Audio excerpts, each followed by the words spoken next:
In the audience, please rise for a moment of silence.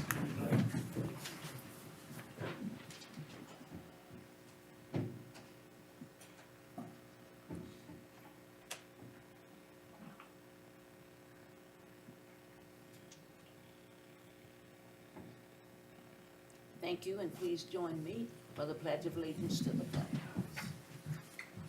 I pledge allegiance to the flag of the United States of America and to the republic for which it stands, one nation, under God, indivisible, with liberty and justice for all. Thank you, and you may be seated. Thank you, Dr. Brown. You're welcome.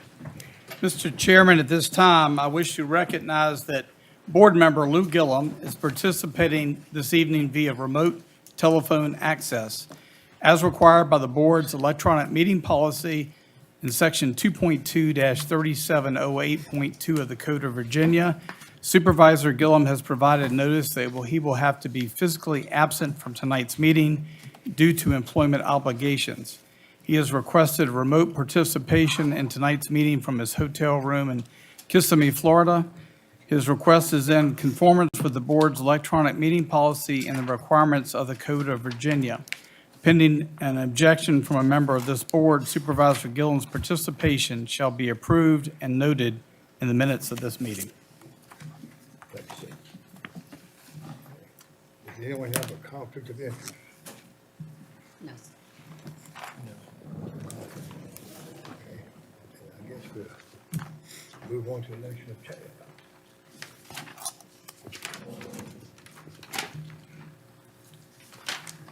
On page 9 of your packet, our board organizational, I guess the questions that have to be answered are listed out. As the chair mentioned, the first item is the election of a chair. Included on page 12 is your rotation schedule has been updated for January 1st of 2026. So we need the motion and a second to approve the appointment. So moved. Second. Okay. Roll call. Roll call. Sheila Demmett, Yes. Yes. Johnson, Betty Cooper, Yes. Ms. Jones, Yes. and Jenkins says yes, Mr. Watson, Yes. and Dr. Pratt. Yes. And Mr. Gillum is online. And Mr. Lou Gillum? Yes. Okay.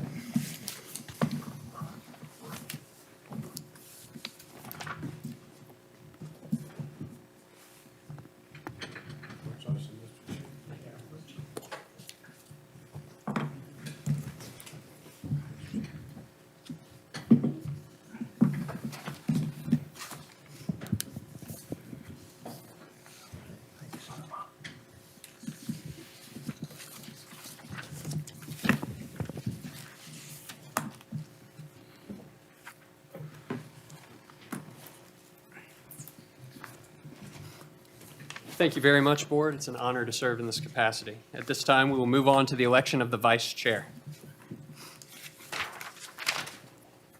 Make a motion to be in rotation as presented.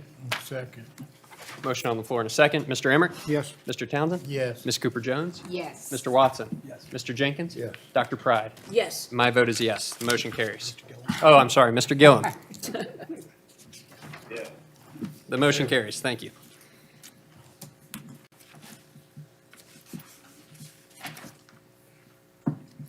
Next on our agenda, to set the day, time, and place of our regular board meetings. Mr. Chairman, I would make a motion that we set the time and date and place and the adoption of the bylaws as presented. You want to do one at a time? Well, my suggestion, Supervisor Emmert, is I believe we also need, Sarah, correct me if I'm wrong, we need to pick potentially the alternate date for inclement weather. Last year, we had the following Thursday. It's in item number 8, it's under the, Page 11. yeah, the number 7 is the setting the date and time with this information, and then number 8. So we can wait. My apologies, Mr. No Emmert. problem. The sample motion is set under number 7. We have a motion on the floor. Do we have a second? Second. Second, Mr. Emmert? Yes. Mr. Townsend? Yes. Ms. Cooper-Jones? Yes. Mr. Watson? Yes. Mr. Jenkins? Yes. Dr. Pride? Yes. Mr. Gillum? Yes. My vote is yes. The motion carries. Now we have, please. I do need you to establish the November meeting date, which I know seems a little bit far out, but you always have the conflict, and it's, The Thursday before Homestead. Which will be 2 days after the election. Correct, that's what we That's did right. last That we year. did this year, last year. Is that a motion, Thursday. Jerry? Yeah. I'll second that. Okay. November the 5th. November the 5th for our November regular meeting. So Is that it'll be the confirmed? First Thursday. Yes. No, First right. Thursday in first November. Thursday, yeah. Okay, Mr. Emmert? Yes. Mr. Townsend? Yes. Ms. Cooper-Jones? Yes. Mr. Watson? Yes. Mr. Jenkins? Yes. Dr. Pride? Yes. Mr. Gillum? Yes. And my vote is yes. Now we are ready for the adoption of the bylaws, including in the event of inclement weather. So moved. Do we have a staff suggestion for the alternate date? So, just based on your preference in November, one option would be the Thursday immediately following the second Tuesday of that month. So if the snow arrives Monday, Tuesday, the chair and determines that it is hazardous for people to travel to the meeting, then without further public notice, we would certainly put it on Facebook and put it on the website, whatever. It would, the public would know that the meeting and all public hearings were automatically postponed to Thursday. that Thursday, if that's the date you set. To the Thursday, and then as the secondary date. Only if there were a conflict. Okay. I don't know that we need to go that far, Okay. but Okay, I see that second blank is for, in case of a holiday. So it will be the immediate Thursday The following. second Thursday of each. Well, no, be the Thursday that follows. Following the Maybe it could be the meeting. first, but it'll be the Yeah. Thursday follows that meeting date. Okay. I second that. Jerry's got the motion. Okay, Mr. Emmert, Yes. Mr. Townsend, Yeah. Ms. Cooper-Jones, Yes. Mr. Watson, Yes. Mr. Jenkins, Yes. Dr. Pride, Yes. Mr. Gillum. Yeah. My vote is yes. Guess you need a motion for the adoption of electronic meeting policy as it is written. Yes, sir. Do we have a I'll make- second? Second. All right, Dr. Pride, Yes. Mr. Jenkins. Yes. Mr. Watson. Yes. Ms. Cooper-Jones, Yes. Mr. Townsend, Yes. Mr. Emmert, Yes. and Mr. Gillum. My vote is yes.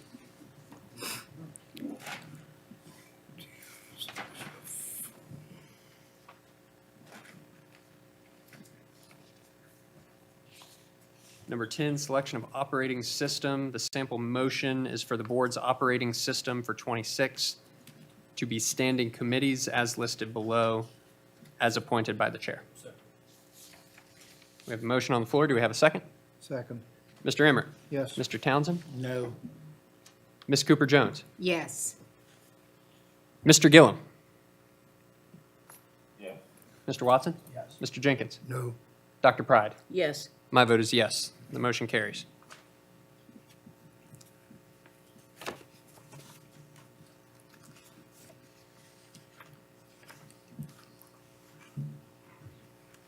Do we need board action for the appointment?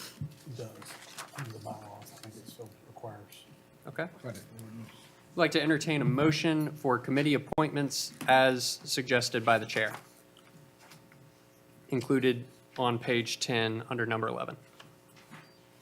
Is that page 27? It's 27.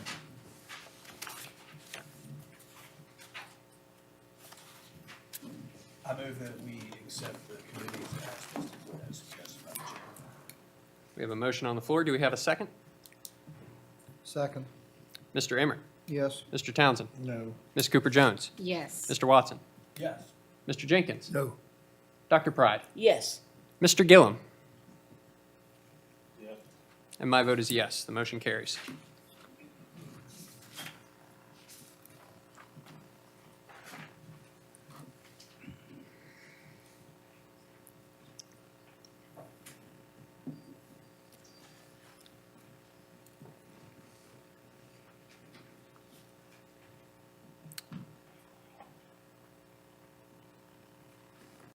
Mr. Chair, maybe I need to back up and ask if there was any, I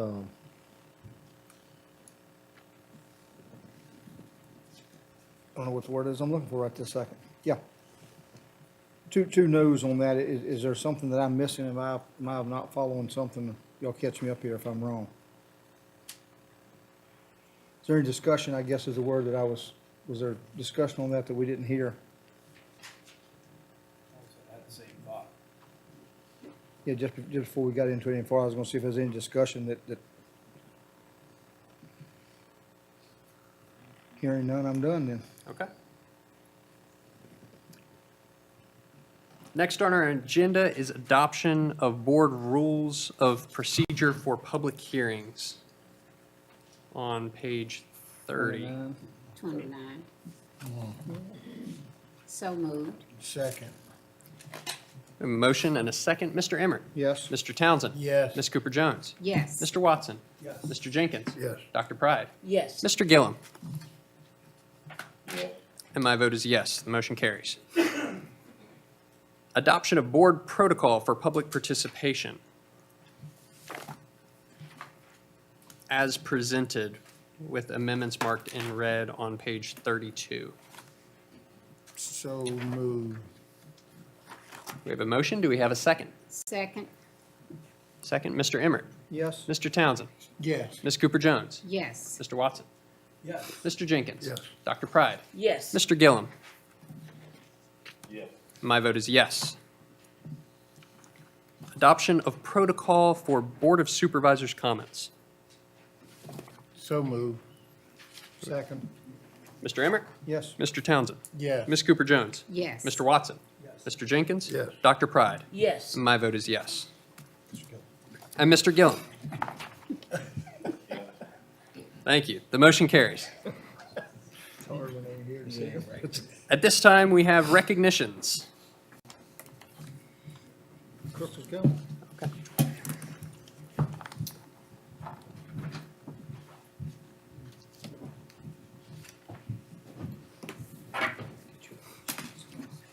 Good evening, Chair, members of the board. Tonight, we are proud to recognize Thomas McDaniel as our December Employee of the Month. Thomas is our Prospect Convenience Site worker and was nominated by a county resident for his outstanding attitude and dedication. Thomas is always friendly, helpful, and quick to take initiative. He is seen regularly picking up trash at the convenience site, to include behind the dumpsters and outside the fence line.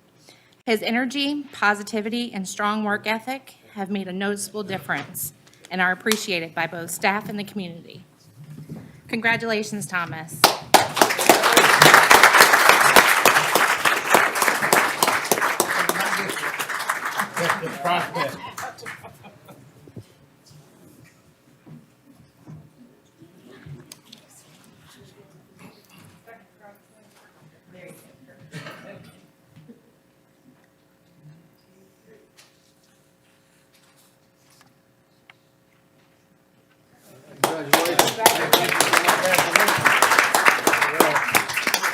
You got another one.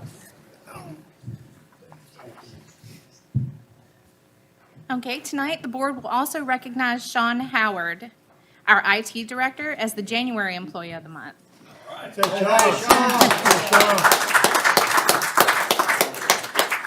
He was nominated for his outstanding customer service, quick reaction time, extensive technical knowledge, and exceptional ability to troubleshoot and resolve issues efficiently. Since joining Prince Edward County in June of 2023, he has consistently demonstrated professionalism, reliability, and a strong commitment to supporting county departments and operations. Thank you for all you do. Good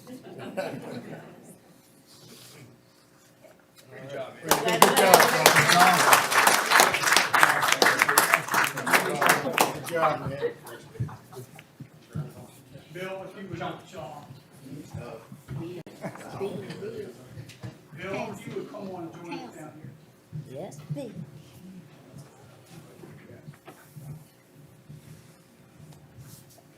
So, one of the traditions of the Board of Supervisors is to recognize the outgoing chair and thank them for their efforts over the past year. 2025 was an extremely busy year. Bill, you kept us rolling. That's true. I just want to hit a couple highlights. General government approved funding for mile markers on US 360, recognized as Prince Edward County and Town of Farmville as a storm-ready community by the National Weather Service. Board approved creation of a joint emergency communications center with the Town of Farmville, Longwood, and Sydney. Board approved the contract with Elite Recycling Services for county waste facilities. Peavers started a 90-day trial implementation, putting a truck out of Prospect. We implemented our new landfill building software, and we completed the Worsham convenience site renovation. Planning and zoning, board approved a special use permit for Dogwood Properties in Green Bay for a restaurant, and adopted the 2045 Forward Together Comprehensive Plan. Capital improvements, we adopted our new 25-27 capital improvement plan, opened cell left at the landfill, completed our website upgrade, and approved funding for renovation of the Barbara Rose Johns Auditorium at Prince Edward County High School.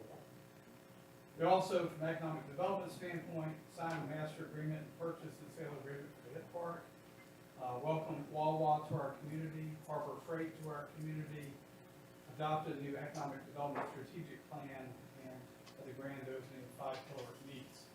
And lastly, the county was able to collect a little over $1.4 million in grant funding in 2025. So congratulations. Okay.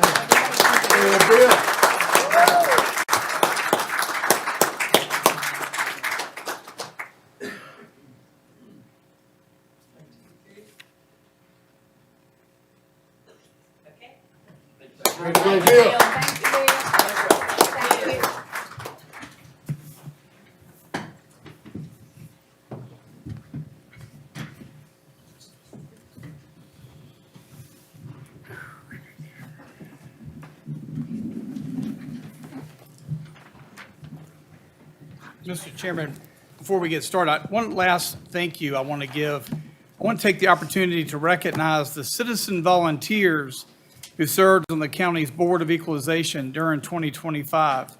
They are Bob Timmons, Gene Watson, Bernetta Watkins, Cheryl Worley, and Joyce Yates. During calendar year 2025, the board convened a number of times and heard 33 appeal cases. We thank them for their service and job well done, and hope to see you back in 4 years. I see Joyce hiding back there. And I also want to recognize Robert Love and Karen Fulcher, who served as staff to the board. So thank you all very much.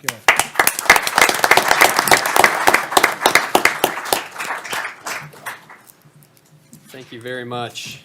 At this time, we have public participation. This is separate from the public hearing, which we'll be having later. But signed up first, we have Miss Allison Cruz to discuss community wellness.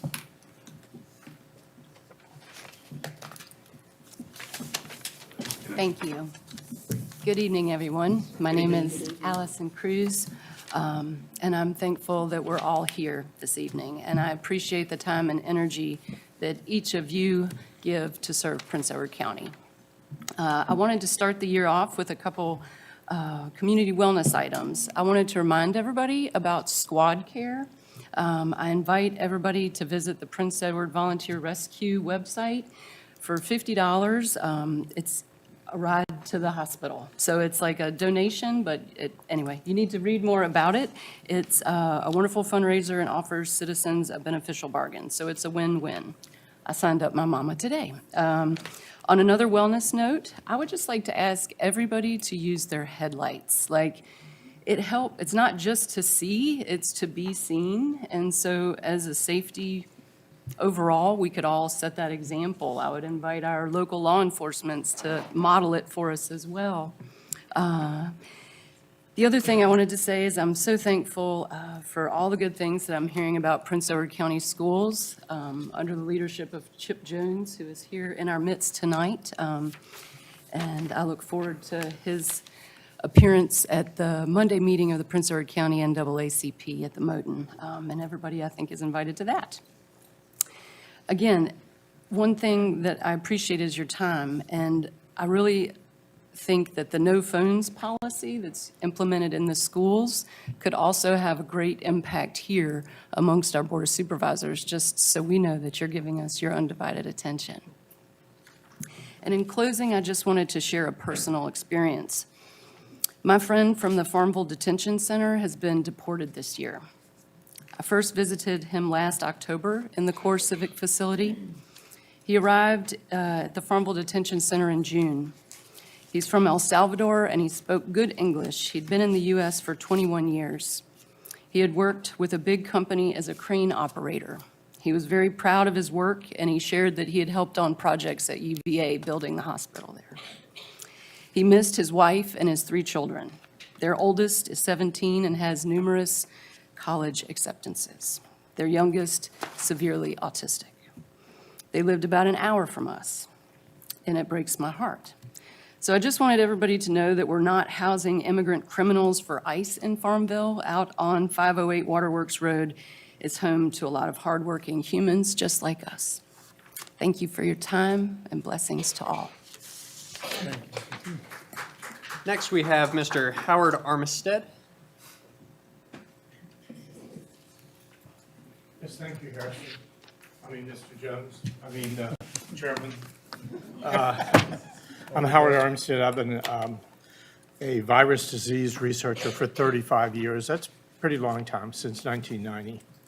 And I guess I was honored by the Ministry of Health of Zambia when they asked me to organize and write a technical report on how selenium affects viruses. This was in 2006. And so this is the size of that report, not a skinny effort, but substantial. The reason I'm here tonight, I don't want to take too much time, is we are now having the worst influenza season in 25 years. So we need to be aware of that, and we need to understand how we can prevent that through a number of methods and treat that.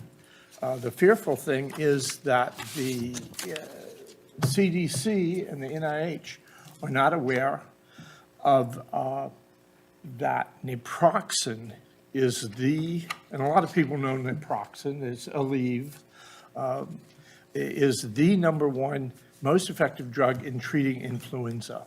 It's the only drug that almost completely cuts off the replication. And I had no idea of that until I wrote this 48-page paper on influenza H5N1 that Senator Kane asked me to write. If and when we should have an epidemic of H5N1 and the CDC has not gotten their science straight, we won't be losing hundreds of thousands of people in this country. We'll be losing millions of people in this country. So we need to be aware that sometimes you have to dig in science to get that one little pearl that you only find after reading 150 medical journal articles. But when you do that, you find that pearl. So as I've provided you this copy, it's never too late to get your flu shot. So I encourage everybody to get their flu shot. It's free for a lot of people. Selenium also helps to prevent the flu. Aspirin helps if you get the flu to take it 1 a day, no more. And so I'll also invite you to come visit my web blog at closertoacure.com that talks about that. And I just wanted to mention that I was at a meeting last night, and some people were making fun of, oh, I'd called myself a genius. And when they had Ebola virus disease in West Africa in 2014, the Ministry of Health of Liberia called me to come from Johannesburg. We put my product in the Ebola patients, cut the dying almost by half, and so I had the only effective treatment in the whole world. I was the only person that was on the ground and had effective treatment for that during the entire epidemic of Ebola. Now, that doesn't make me a genius, but that's kind of a genius thing to do, to be the only person in 8.5 billion people on this earth to be able to provide something that everybody heard about, that pandemic epidemic at the time. So thank you very much. I'm sorry to hold proceedings up, but I'll speak on the solar panels as well. Thank you. Thank you, sir. Thank you. Hold your applause. Get your influenza shot. Thank you. Next on our agenda are Board of Supervisors comments. Mr. Emmert. Just like to say thank you all for everyone being here tonight. Looks like we've got a crowd. I'm not going to keep you long. I do say thanks for being here simply because it's your time to address us kind of in a public forum. For those of you all that know me, know that my phone number is 315-3259. It's out there. If you need me, please call. Thanks for being here. Appreciate you. I'd like to say thank you for being here. It is indeed a nice crowd. We're here to hear what your comments are and to address things accordingly. And Happy New Year to all. I echo those sentiments and hope none of us are carrying any of those diseases to give to the rest of us right now. Coming. Thank y'all for coming. Hope you have a safe trip home. Be careful. The deal moving about. Good evening, everybody. We thank you for being here, and we want you to be continually active in the governing process this year. Thanks, and be safe going home. Mr. Gillum? I'm sorry I couldn't be there speaking tonight. We'll be back next month, and if anyone needs to get in touch with me, they're welcome to ring me also at my office on my cell phone, 434-390-8920. Thank you, sir. It's an honor to get to serve as the chair of the Board of Supervisors this year. Thank you for being here tonight. Thank you for holding us accountable and making your voice heard. We appreciate it. We will move on at this point to our consent agenda. Mr. Chair, if there's no additions or deletions, I make a motion they be approved as presented. Second. Motion and a second. Mr. Emmert? Yes. Mr. Townsend? Yes. Ms. Cooper-Jones? Yes. Mr. Watson? Yes. Mr. Jenkins? Yes. Dr. Pride? Yes. Mr. Gillum? Yes. And my vote is yes. Thank you very much. Next, we'd like to welcome Mr. Josh Roller to discuss our FY25 audit.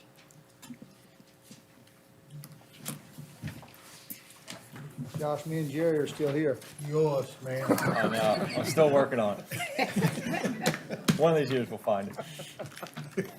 Good evening, Mr. Chairman, members of the board. My name is Josh Roller, here tonight to present the fiscal year 2025 audit report. Met last week with the audit committee, went through the audit results in detail, so I'll try to trim it down a little bit from that meeting to this meeting. You guys obviously have a pretty full agenda. Happy to dive into any further discussion, questions you guys have at the end. In front of you should have the audit report as well as a 3-page letter. That letter there is the governance letter. It's required communication at the end of the audit process. A couple of things I'll point your attention to. The first paragraph under significant audit matters talks about new accounting guidance implemented this year. That is related to GASB Statement 101. This changed how compensated absences or accrued leave has to be calculated at the end of the year. This is not anything that affects your fund statements. This is something that is what's considered a long-term asset liability just on the entity-wide statement, so nothing that is hitting your fund balance. A couple other things from that letter. It talks about how we had no difficulties in performing the audit as it relates with dealing with management. All of our requests were fulfilled, all of our questions were answered. And then we had no disagreements with management on any accounting issue, accounting principle, et cetera. So kind of standard letter, nothing to be alarmed about in there. The next part I'll talk about is the actual opinion in the audit report. This page 1 through 3. This is where we have issued an unmodified or a clean opinion for the county this year. Then further down in that same letter, it talks a little bit about management responsibilities over the financial statements. Management's responsible for the financial statements, the presentation, preparation, as well as the implementation and design of internal controls over financial reporting.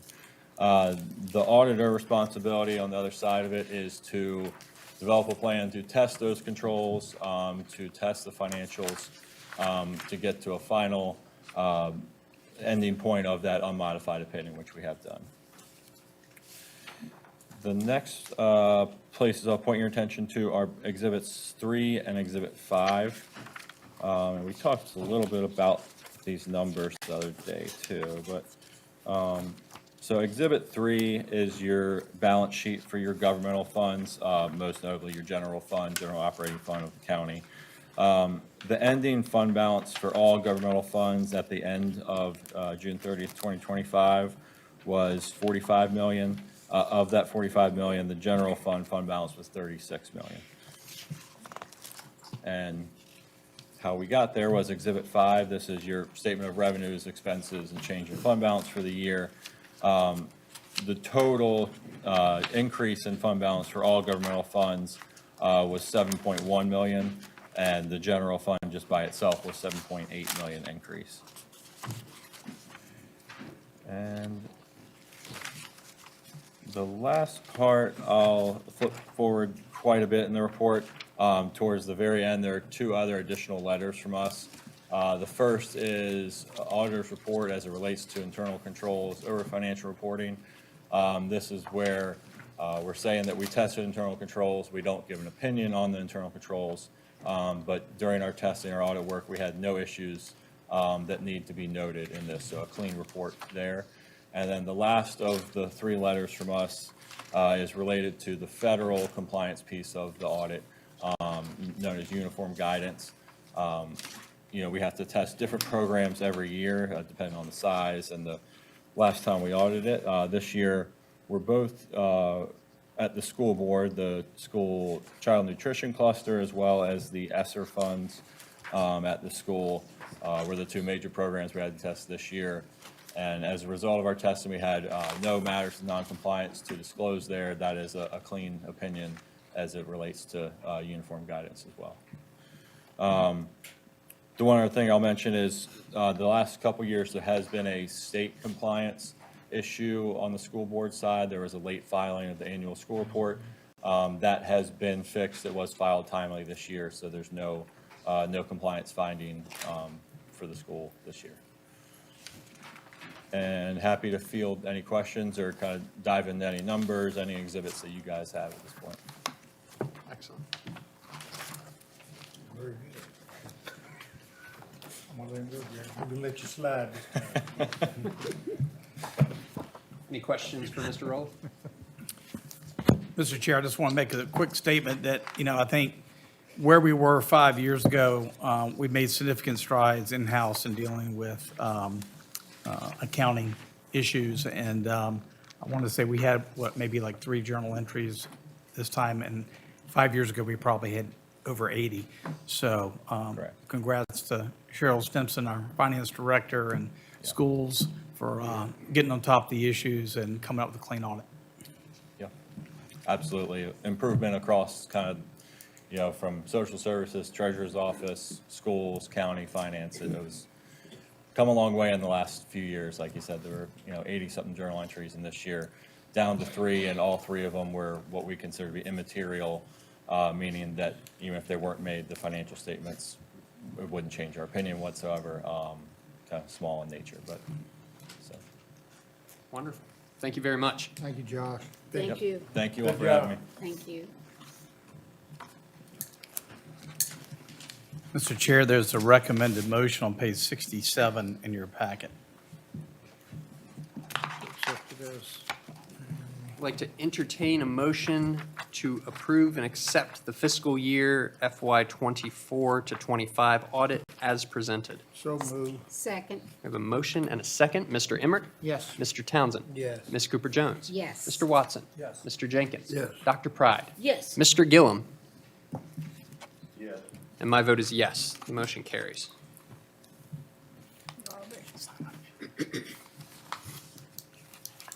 At this time, we will open our public hearing following Mr. Love's introduction for the special use permit.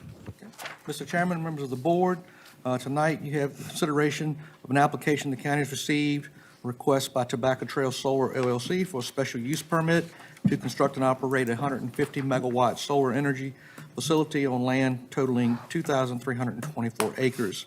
It's a number of parcels that are located north of Patrick Henry Highway, east of Farmville Road, west of New Bethel Road. All properties are zoned A1 Agricultural Conservation District. This public hearing was re-advertised. This is a hearing that didn't happen in December, so this public hearing was re-advertised in the Farmville Herald and letters sent out to adjoining property owners. We advertised in the December 31st and January 7th editions of the Farmville Herald. I put the letters to property owners, and also letters were sent to Charlotte and Lunenburg County since this project was within a mile of the corporate limits. The purpose of this public hearing is to allow location of a solar energy facility. The applicant has stated that the facility will not be seen or heard and will not impact adjoining properties. Water quality will be addressed according to Virginia stormwater management requirements, and the site will not generate any significant amount of traffic outside of the construction phase traffic. The Planning Commission held their advisory hearing November 18th, where there were letters and speakers both for and in opposition to this project. Ultimately, the Planning Commission deemed the proposal to be substantially in accord with the 2045 Comprehensive Plan and unanimously recommended approval with 44 conditions, which you have in your packet. Forwarding this to you all for public hearing. One of the things that this project does include is agrivoltaics, that's agriculture.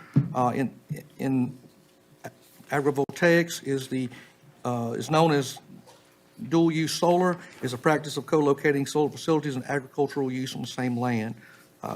The applicant will speak more about that. Most common forms of agrivoltaics are raising livestock, creating pollinator habitats, and growing crops. With this application, and as we have in the past, we employed a third-party company to do a deep dive planning review. We enlisted the Berkeley Group, and I have Mr. Michael Zahner here tonight, who will speak to you briefly concerning this application. They looked at this. If you remember, they were the firm that assisted us in the creation and adoption of the 2045 Comprehensive Plan. It was their conclusion that the Tobacco Trail Solar had made a good faith effort to meet the requirements of the county's applications and procedures for this site. The entire report is in your packet. Additionally, you had some letters that had come to us after your packet had come to you all, so those are at your place setting. I'd be glad to answer any questions you have of me. One of the other things that came out, that came late Friday, didn't get time to get in your packet, the developer has proffered 3 conditions. I'll let them discuss that in their application overview, but you have those, we had those sent to you. Those were to alleviate some citizens' concerns that have been brought forth at the public hearings, at community meetings, et cetera. So I'll be glad to answer any question you all might have of me at this time. If not, I'm going to turn it over to Mr. Zahner for a couple comments. Thank you. Good evening, Board. Glad to be with you tonight. Michael Zahner, Director of Planning and Community Development with Berkeley Group. And as Mr. Love indicated, we were the third-party reviewer for this project for the county. Our process entailed reviewing the application, ensuring that it was complete, met all the requirements for submission requirements, and reviewing it to determine that it was compliant with the objective requirements of the code. And then we assisted Mr. Love in preparing the staff report reviewing the application against the comprehensive plan, determine that it complies with policies or that there are conditions that can ensure that it complies with policies or mitigate for potential negative conditions. So county certainly has a robust set of conditions, and we reviewed those, made some recommendations and comments. We also had made some comments on the completeness review. The applicant cured those, certainly before the Planning Commission. So we've recommended approval with the 44 conditions that are included in your packages. And I'm happy to answer any questions now or later in the meeting. So thank you. Thank you very much. Any questions at the moment? No. All right.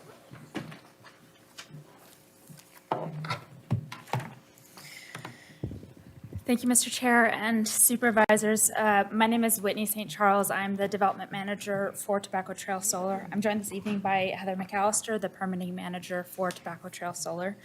We're going to try to make our presentation short. I know we've got a lot of folks who'd like to speak tonight. Before I start, I just want to take this opportunity to thank you folks for giving us a chance to speak and talk about our project. This is an important project for us. As we know, it's an important project for the people of Prince Edward County.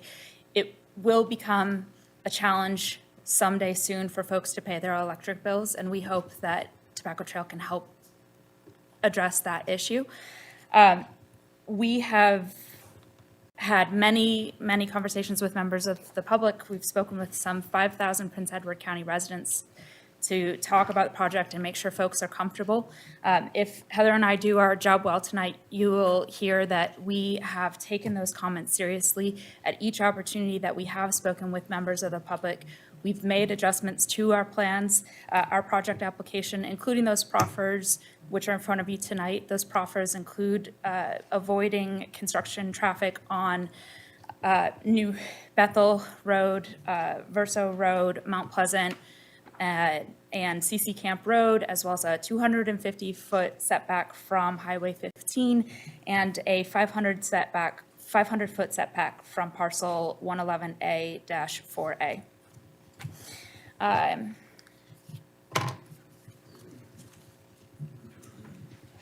with me. Oops. Best of luck to you. Hey, Sean, where are you? This is January. He took off after he wanted Blame him. All right. I'm going to take a few minutes to give a quick company overview and a project overview. Heather's going to run through our application and our compliance with the zoning ordinance and the comprehensive plan. And then we'll welcome questions from the Board of Supervisors. I have a handful of folks that are subject matter experts who are going to help me answer those. Those folks are Adam Thompson, Director of Development, Tiffany Sievers, Director of Permitting, Randy Herman, Development Counsel, Amanda Moyer, Civil Engineer, and Thomas Harris, Fire Protection Consultant. Oh, we also asked for the opportunity to provide a rebuttal at the end of public comment. Very much appreciated. Startup Clean Energy is an American-owned, family-owned business based out of Durham, North Carolina, about 2 hours from here. The company has developed 300 solar and storage projects to date and invested $4 billion in clean energy across the United States. We have extensive experience in Virginia. We've constructed 26 solar projects powering 2 million Virginia homes and businesses. We have 7 projects currently under construction and a number of projects that we operate. We have operation depots around the state so that in the event of any situation where a person needs to be on site, they can be available within an hour. Our goal is to be a partner with Prince Edward County.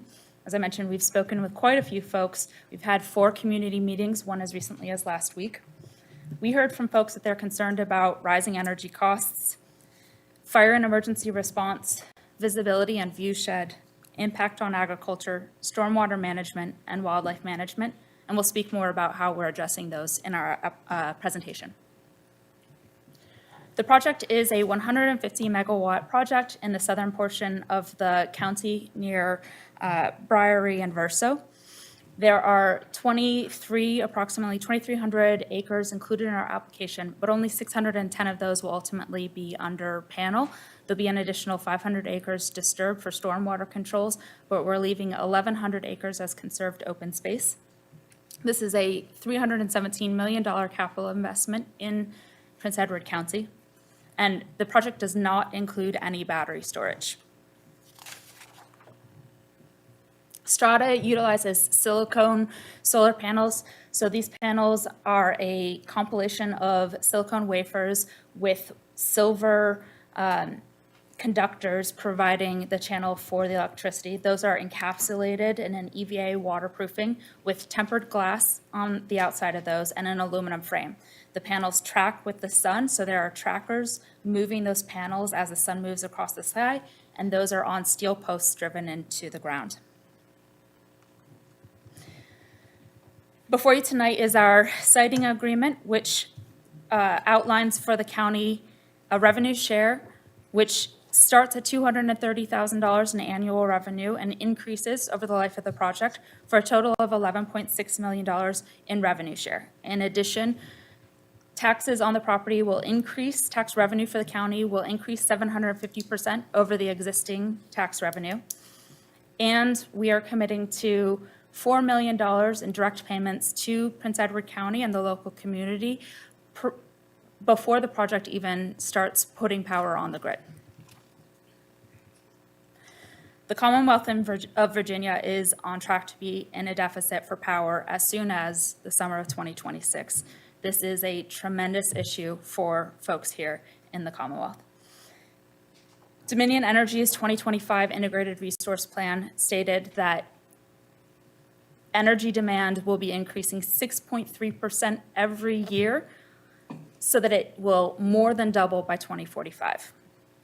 They've said that they already do not have the power that they anticipate for this summer as of June 2026. There will likely be rolling blackouts. Tobacco Trail Solar and other solar projects like that are a part of the solution for that energy generation. Tobacco Trail Solar could produce up to 70% of the county's current electric demand. Projects like Tobacco Trail help to strengthen the grid, reduce reliance on imported power, and keep power local and reliable. The project will spend $3.7 million in wages and benefits during construction. And after construction, the folks who work on building the project can go on to help build other projects around the Commonwealth.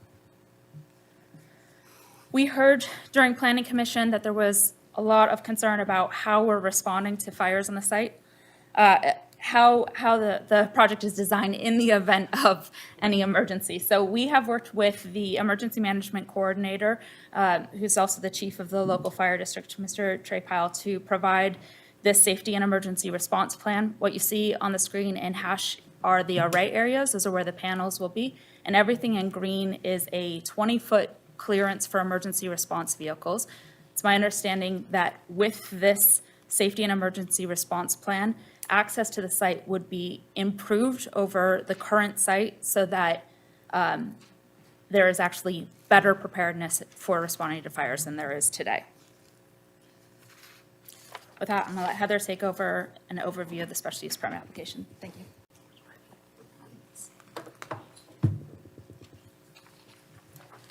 Good evening. I'm Heather McAllister.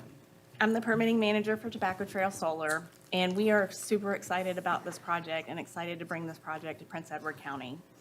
I want to talk a little bit about how the project meets and exceeds expectations.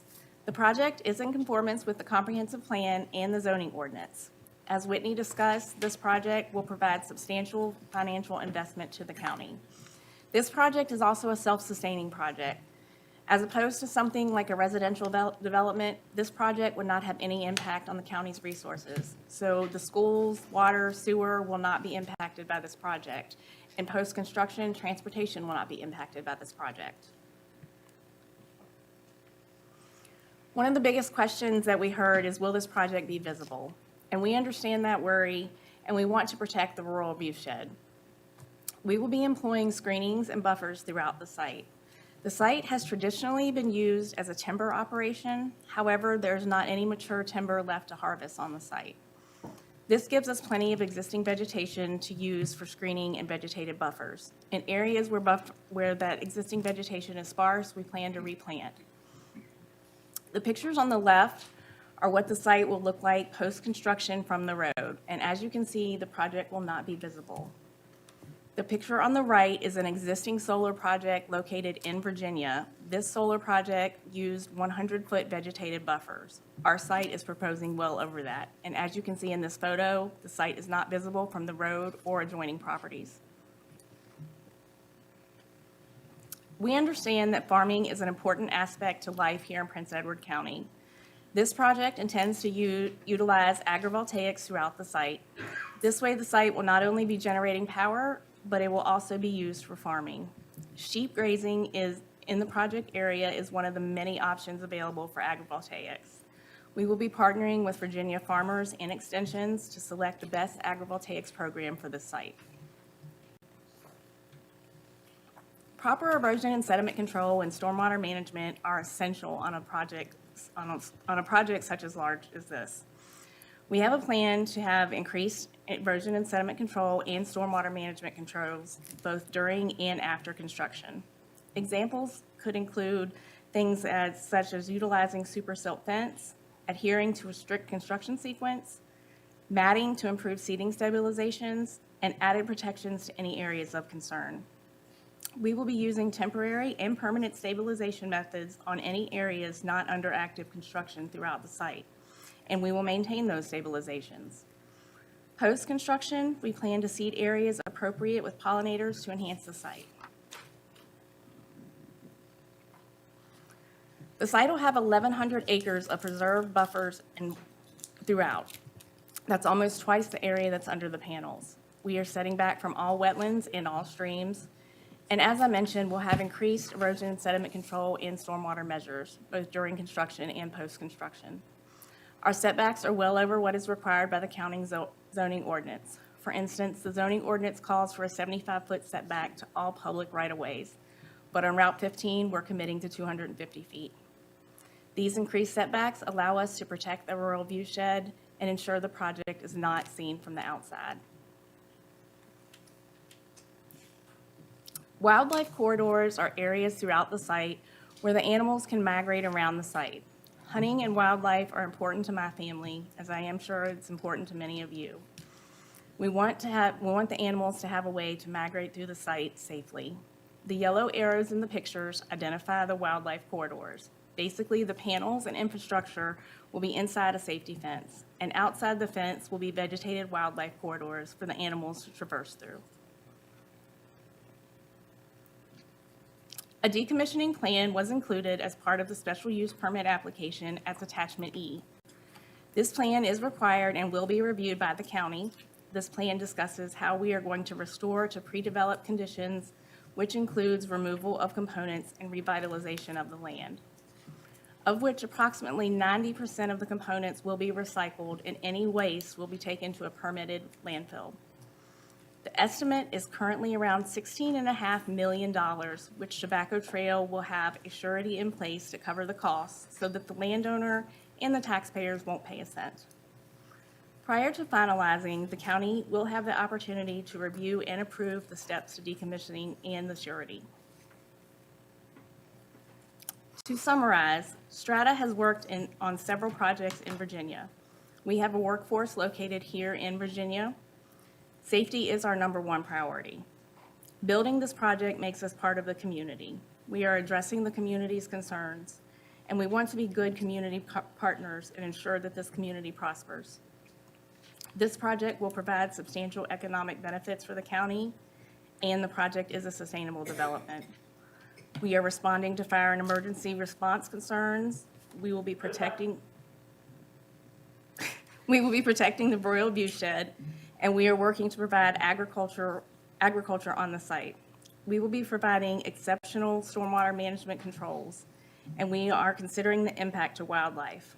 Tobacco Trail Solar meets or exceeds the county zoning ordinance and is aligned with the comprehensive plan and is designed to protect the natural resources and the environment. Tobacco Trail Solar believes the special use application is in substantial accord with the county's comprehensive plan and is compliant with the county's zoning ordinance. Therefore, Tobacco Trail Solar respectfully requests that the Board of Supervisors approve the project's application. At this time, we'll open it up to any questions. Any questions from the board? Seeing none. All right, very good. I have a few. Mr. Gillum, please go ahead. The first lady that spoke, I don't recall her name, I can't hear very good. Ms. St. Clair is at the podium. Yes, Ms. St. Clair. You stated in your presentation that public being able to receive a discount on their electric bill. No, sir, that was not part of the presentation. Excuse me, I didn't hear you. No, sir, that was not included in our presentation. That's planning commission. That's- Are you able to hear her now, sir? I understood her to say that the public would sometime or other receive reduction in their electric bill or benefit from this project. Is that correct? They would from a supply and demand standpoint. In the absence of additional demand, this project would result in some decrease in electric costs. But in the current market, there is a dramatic increase in demand, and this project is part of the offset of that increase in demand. Okay. The 1,100 acres, this large project, why are you leaving out the 1,100 acres? Is it something wrong with that land? Some reason you're not gonna use that 1,100 acres? There's a number of contributing factors to the conserved open space. First, we are complying with state and federal regulations with respect to wetland setbacks. We also have buildability constraints related to topography. And finally, the Commonwealth of Virginia has conserved open space requirements, which we would be using that space to meet. Pardon? Thank you. In addition, we'll be preserving the wildlife corridors using that conserved open space. Thank you. Yes, sir, thank you. Mr. Chairman, while she's still there, ma'am, can you tell me how many and where in North Carolina that you all have any projects? You're out of Durham, is that correct? We are based out of Durham. The count of projects in North Carolina, I don't have offhand. More than 300 projects in North Carolina. Eastern North Carolina, Western North Carolina, all over. Most smaller than this, 5 to 10 megawatts, but a few larger. One more question to you. Do you have any idea what it costs in labor per acre to install this? Just in labor? I don't have that figure with me today, but I can follow up with you afterwards and get that for you. The reason why, so that you can, if you get back with me, that you can have some more information. Whatever the labor cost is now, we're trying to figure out a decommissioning, and whatever the labor cost now would be 30 years from now is going to be substantially more. And we're talking about $8,000 an acre. If you take 2,000 acres of that, 8,000 would be $16 million. $16 million won't hardly clear that land, much less clear it up. So therefore, that's where I'm going with that. Yes, sir, thank you. Tiffany Severs, Sure. Director of Permitting. Hi, so just to answer that question on the decommissioning, that is something that is reviewed every 5 years. There's also a contingency in there. So there's going to be a point in time when you're talking through, like if there's changes in costs to trucking, like you said, labor, et cetera, all of that will be reviewed. We'll submit an update to the county. The county have an opportunity, and the surety would be updated to reflect that increased cost if that's the case. Will the county be involved in that review? Yes, you have to review and approve prior to us making changes to that. So every point of that step within the decommissioning, within the ordinance, there's requirements of it, but then decommissioning as a whole, there's a state requirement of how that's handled. and then there's the financial piece of it. So it's kind of like 3 tiers of review and accountability for that plan and But at this assurity. point, you feel like $16 million would take care of the decommissioning? Right. So, yeah, I think it's like 16, it's almost 17 million. But that's still not been, so the decommissioning plan was included in the application, but that's not been approved. That's just an initial plan. In order for that to be approved, there's going to be the official submission and review from the zoning, and then, I don't want to speak to the process, I don't want to get that wrong for Robbie and Doug, but the county will review that estimate and the plan, will make adjustments prior to entering into the surety. So it will be on the county to say, actually, this is not sufficient, we need you to increase it, here's the reason, and then we would meet that. It's not just going to be us giving you an amount, and that's what we say. It is an approvable process for the county. Let's just take, for instance, that we decide there's going to be 40 million. Does that kill the project? Does it kill the project? As far, the sureties, no, it depends on a number of items, but if that's the requirement with regards to the merits and the financial pieces, then, we would have that conversation about, the size of the project, if there'd be, essentially, when we're putting in the site plan now, that's the maximum extent of the project.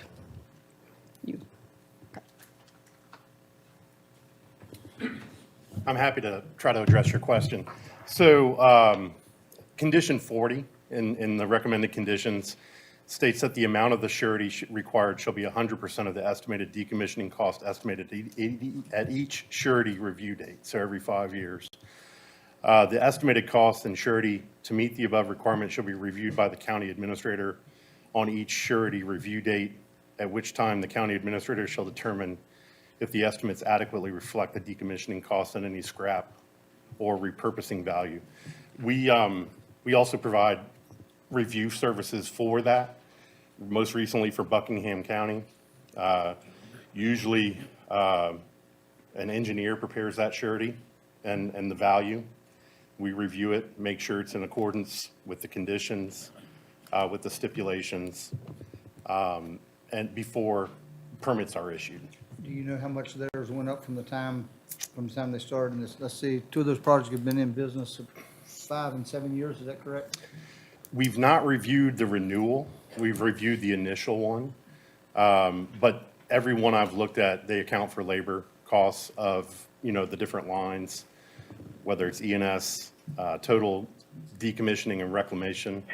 We're always diligent, at least when we do that review, to ensure that they are providing sufficient detail in their lines, that it's an appropriate number. That didn't answer my question. Do you know what the percentage of increase is? No, sir. That's the whole problem right there, is that we have not yet on any project that I know of have figured out how much it's going to increase or whatever else for us just to say it's $16 million at the start. You're talking about the rate of increase with energy doubling by the year 45. Well, actually, according to the rule 72, 6% would be 37 instead of 45. So if that's true, then that means it would double in the same amount of time to take this up or whatever else. So there's my problem with the mathematics of it. Thank you, Mr. Ammer. Any further questions from the board to the applicant? Mr. Chair, I have one more. Yes, sir, Mr. Gillum. The page in my board pack, is it one section of these panels, is it a railroad that they're crossing, or is that a power line or a road down toward the south end of the project? I can't read the print on the side, it's too small. Matters. I can't see it from here either. Are you looking at the train tracks to the south of the site? That's what I'm asking you, is it one section on the south side? Yes. It's a train track. Yes, sir. Those are train tracks. Thank you. Thank you. Any further questions at the moment? Seeing none, we will open the public hearing.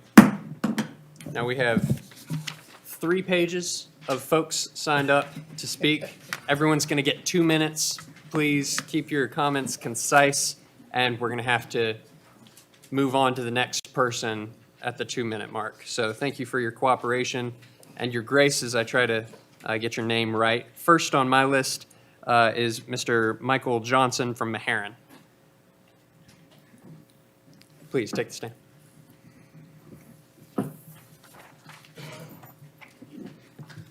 Good evening, and thank you for the opportunity to speak today about the solar project that is coming.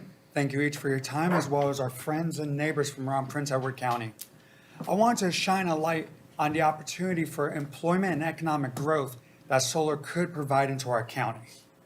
So with this project, we're looking at close to 18 months worth of construction over this 600-acre project. 600 acres, that's 600 acres of opportunity for jobs. So specifically with the construction, we're looking at 300 full-time positions during this time period. And that does not include the contractors, the trades, and the other businesses and vendors that would be impacted by this project. So a good example would be our welders, our carpenters, our metal workers that would each come into from the surrounding areas to build this project. So we do see how it would affect with Virginia's electrical usage, but we can also see direct impact to our area with bringing these new forms of revenue. And this would just be starting in Prince Edward.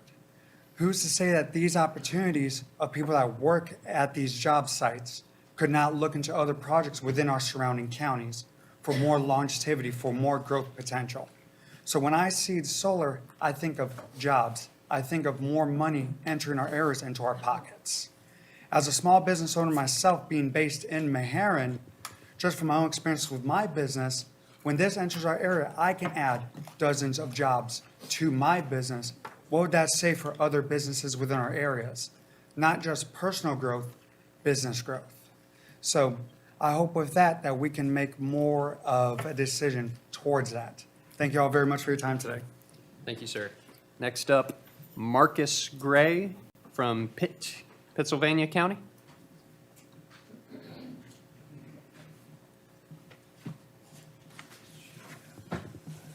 Mr. Chairman, members of the board, I appreciate the time. I'm not a resident of Prince Edward County, even though I used to run a farm off Dry Bridge Road, but the landowner wouldn't let me use it, so I had to move. But we're looking to bring a business into the county. We are sheep farmers. Currently, my wife and I run a rotational grazing business, targeted grazing business, where we rotate sheep around the arrays on solar farms. We've been on a dozen projects to date. We're currently on 5. Those projects have changed over time as companies build and then the end user uses them. So they do shift some based on priorities of the companies. We're currently grazing for 3 companies.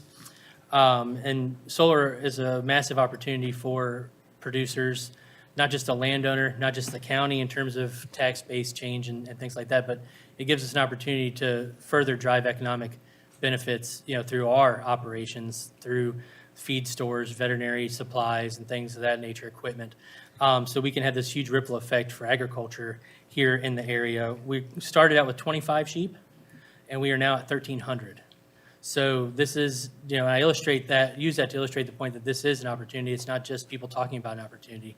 Other folks can be able to do this. Our model right now is we're currently looking for technicians that are even hyper-local to the site. So if we can find local employees or someone that we can mentor to manage the site after everybody is practically trained and all the parties are on board with it, we could step away and let a local person manage the site. We deal a lot with misinformation we deal with about the sheep health. The sheep do well out there. We've never lost an animal to the equipment, and there's a lot of forage out there. So a site like this, we might be looking at something in the order of 300 to 400 ewes as a base, depending on the time of the year and how long the project's been in existence. And then they have their lambs. So we talk about ewes as a unit of measure, and there's all the lambs and rams that go with that. And I'm happy to answer any questions and be a resource to the county if you so choose. So I appreciate the time. Thank you very much. Next, Lane Gunn from Charlotte County.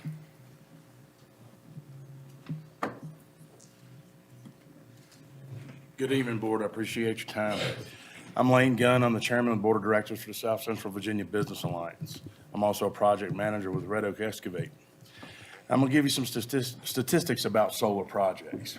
You're going to hear a lot of anti-folks come up with every other reason in the world. But when it comes down for us, we're about getting local businesses work on these projects, and we succeed at it.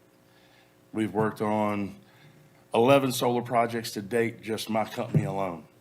And we've generated revenue and went from, 9 employees 4 years ago to as many as 44.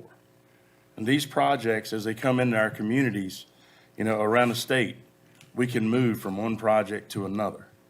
And it's local businesses building them that's going to sit there and take better care of the properties that we're working on. We're going to look after your community because y'all are our friends. You're our neighbor. There's no better person to handle it than a local business. And the South Central Virginia Business Alliance has worked with Dominion, worked with Strata, several other EPCs across the state, so they all know what it means to the local communities to utilize local businesses. And we can come and assist on this project, anywhere from aggregates to grading to apprenticeship programs to meet the IRA specifications. We've got our own apprenticeship program with the SVCC in Keysville, and it's all generated from these projects. I've got 3 apprentices right now in the program and looking to add 8 to 10 more. So these projects are key to helping develop businesses, sustain business, and help your community. I appreciate your time. Thank you, sir. Next, I believe it's Dawn Wilkerson from the Lee District.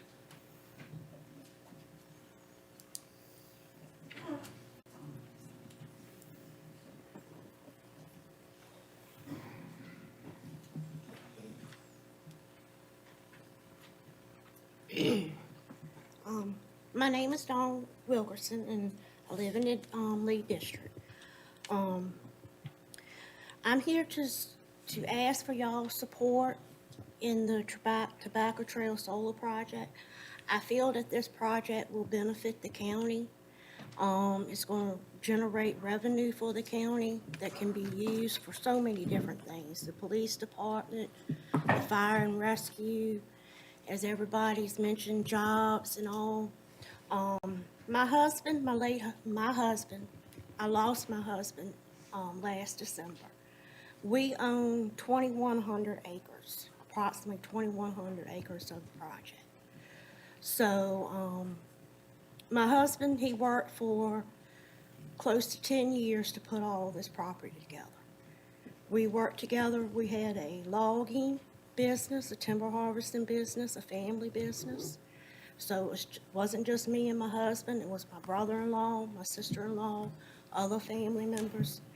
This land was meant to be our retirement.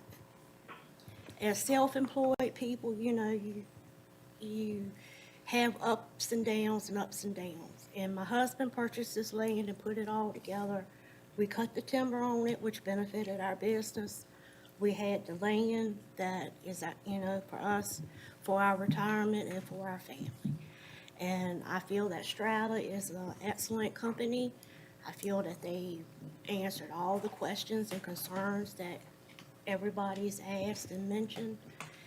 And that's about it. So I ask that y'all please support the program. Thank you. Thank you, ma'am. Next, Joel Cappy from Charlotte County.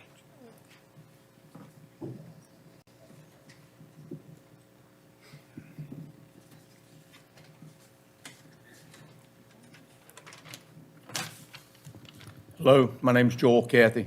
I live in Charlotte County. I live 2 miles from this site. I also own some land in Prince Edward County, up 15, probably 5 miles north of the site. I'm a forester by trade. I'm a past president of the Virginia Forestry Association. I spent 2 terms serving on the board of directors for the Department of Forestry. Been in Virginia since 1980. I hear a lot of people talk about solar. We shouldn't allow solar because it takes up valuable forest land. In Southside Virginia, stumpage prices paid to landowners for pine pulpwood and pine saw timber are less than they were 35 years ago. This is because we're growing more pine each year than we have markets for. These landowners have an opportunity to do something else with this land rather than continue to grow pine trees. It's important to them. This country was founded on private property rights. Landowners should have the right to decide what they do with their land as long as it is legal and as long as it does not affect anyone else negatively. I'm very familiar with this site. With adequate buffers in place, this solar farm would not affect anyone else. Virginia imports more electricity than any other state. As the demand for electricity continues to grow, other states will be less likely to allow us to buy power from them. The only way Virginia will be able to meet the demand is to produce more power itself, and solar is a good answer to this question. Thank you for your time. Thank you, sir. Next, I believe it's Allison Wickham from Fluvanna County.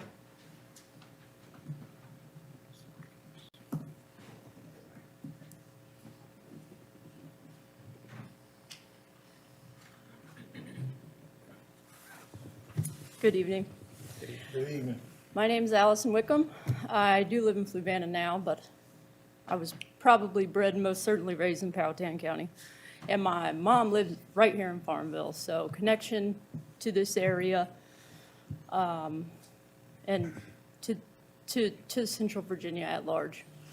I am the founder and operator of a company called Siller Pollinator Company, and we are a pollinator-focused small business that is sort of based in Charlottesville, but we work all over the state. And what started as kind of a cute hobby side hustle has grown into a small business that's employing 5 people. We are professional beekeepers, and we also install pollinator habitat for these solar projects, especially on the pollinator habitat pieces. And we consult on pollinator smart certification for solar projects like this. Increasingly we are engaging with the solar industry, even though we started as humble beekeepers, and the economic opportunity for my small Virginia business is limitless. I see with the bees and the flowers, I saw a ceiling. And with the energy industry being what it is now and the renewable energy industry growing, I see opportunity. Also, we're actively keeping bees on solar farms. Agrivoltaics is real. It is happening. I am engaged in it right now. We're producing honey on these sites. It's a bona fide agricultural activity. We're making honey on solar sites that is then being oftentimes put out into the community. So, please approve this project. Thank you. Thank you for your time. Patty Hill, Halifax.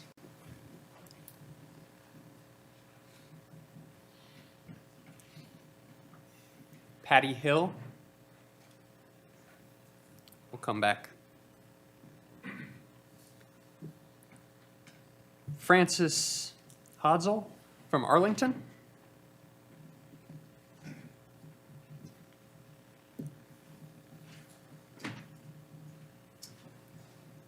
Thank you, Mr. Chairman and Board, for the opportunity to speak. I'm from Leesburg, Virginia, but that's close enough. Not right here, but we have developed projects in multiple counties down here. I'm here both on behalf of the SCVPA. I'm one of the founders. I'm also a founder and the CEO of Sol UNESCO, renewable energy developer. We're not as large as Strata, but we do have 7 projects that we developed that are operational in Virginia and 2 that are going into construction. But I want to just touch on the economic opportunity. One of the things, our first project in 2015 in Greenville County, I have seen how local communities have benefited from these projects, places where the restaurants were shutting, now the restaurants are back open again, so it brings real benefit. In one of our counties, they actually lowered the taxes, gave a specific rebate related to solar because of the revenues that were coming in from solar. I think the SCVBA is a great example of how the industry, many of us, Strata as part of the SCVBA, are committed to making sure that we do everything we can to benefit the local communities in any way that we can. So appreciate the opportunity to speak. Thank you. Next, Ms. Jody Hobgood from the Lee District.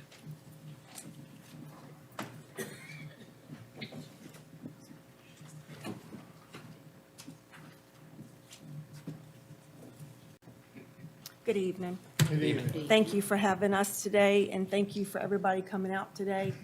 And I want to thank you, Mr. Townsend, for having that meeting last week at your church. It was very informative.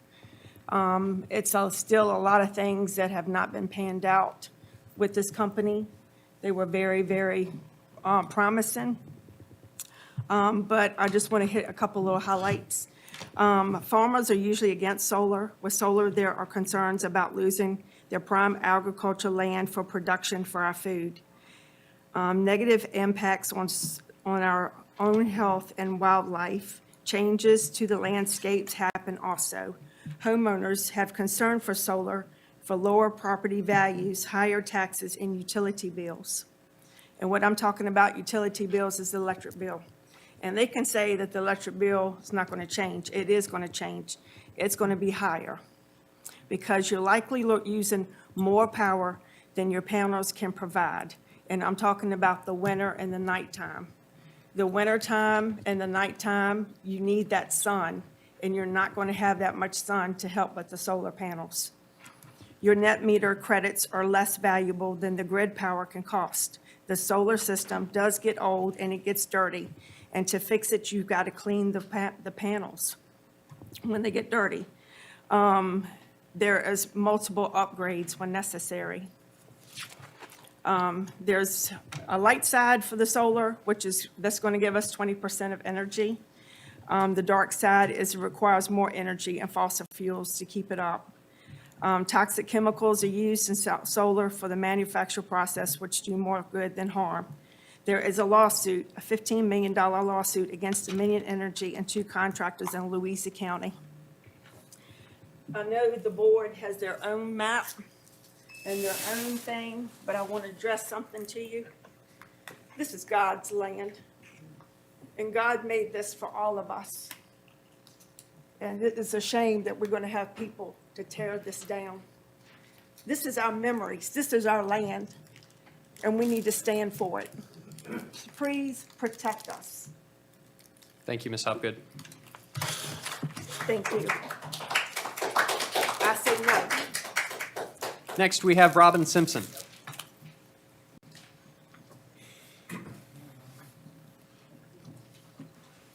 Yes, I'm on the phone. Okay. Yes, ma'am. Please go ahead. So, I just wanted to bring up, a gentleman before me said that, the solar farms don't affect other people. It does. All solar farms affect other people because it ruins the land forever from being farmed again and growing food. You're not going to have beehives on the property, but you're not going to have any crops for them to pollinate because the soil will be full of toxic waste, toxins when this solar farm life is over. And if you're considering putting this on your land, I would challenge you, go ask landowners who have put these panels on their land, and the panels have come to the end of their production, who had to pay to dispose of them? Because I know people who had to pay out of their own pocket to dispose of this. They ended up going in the hole and not making any money on it. You people that are saying, oh, this is going to be great for me because I don't know what else to do with my land, you may be getting yourself in a big mess. I mean, I don't trust, because I have heard too many horror stories from people that I do know and personally know and trust. So I would talk to people who have been through the end of it before I would even consider putting it on. But I am very, very weary of what this does to our land, helping us feed our kids to the next generation forever. And I'm asking the Board of Supervisors to please take care of these people and vote no. Thank you, Ms. Simpson. Next, we have Charles Garnett from Lockett District. Possibly Garrett. Barnett, all right. Yes, sir. Thank you, Board. Hey, I'm Charles Garnett from Lockett District. I just wanted to say that our county should, try to conserve as much land as possible, not running it with solar panels. Money isn't everything. Don't sell your soul just because it's money in the long end. We got plenty of venues that love our beautiful land, like Ms. Hopgood said. That's kind of what y'all strive towards talking about. Every time you talk about the beauty, the parks, all this beautiful land, and more will come. They even said it. That was part in their speech. More will come. Yes, it might help businesses here and there, but it's going to drive prices up. And I'm 11th generation farmer. I think we need more of us. This fight for the farmer and the landowner. I do agree with rights, but this affects everybody even down the road forever. Please remember that. Thank you. Vote no. Thank you, sir. Next, we have Steve from Cumberland County. Thank you. My name is Stephen Kotowitz. I'm a master naturalist, and I do like to say that I'm in favor of a solar farm. What has been said here and what is being planned is a considered protection of the land that's here. It's not necessarily going to take away good farmland. I see good farmland disappearing into developments because they're not being used.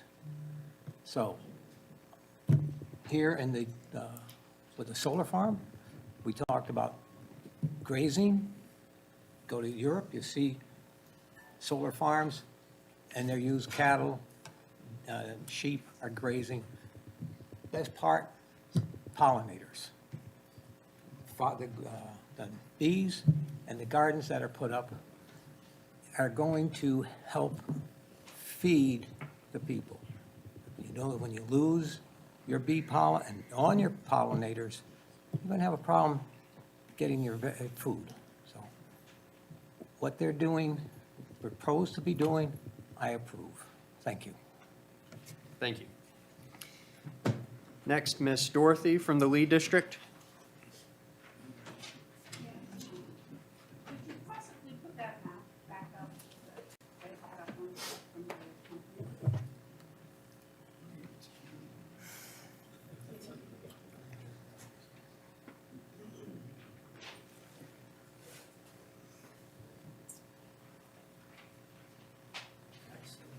Yes. I first wanted to show you where we live so you can see the impact to our family. I can't reach it, but you see where it comes down? That's us. We own 26 and a half acres there. We were not notified at all by mail or anything else until 4:30 this afternoon that there was a meeting of any kind on this solar thing. I find it very upsetting. We never received a letter. Nothing. Nothing. Neither we did were we visited. receive they tell me there was a meeting at Mr. Townsend's church, which I found out from another neighbor, and I didn't hear anything about that. We knew nothing. I have no Zero. idea that these guys are going to build a solar farm very here. disturbing. I don't want them in my neighborhood. Okay, next thing is, we directly connect to this land. You can't tell me there aren't trees there because I see them every single day. So it is going to affect the trees. We have deer, we have turkey, we have everything walking from that land onto our land. We have a stream that crosses our land and their land, zigzags back and forth. What's going to happen to it? It feeds 2 ponds we have with fish. I want to know an answer. Next thing is, how is this going to affect the water supply? With these 2 ponds we have, they are fed through this. We have fish in there. We have animals that come and drink there. We have baby deer being born there. I want to know the effect environmentally. I want to see a study of some kind.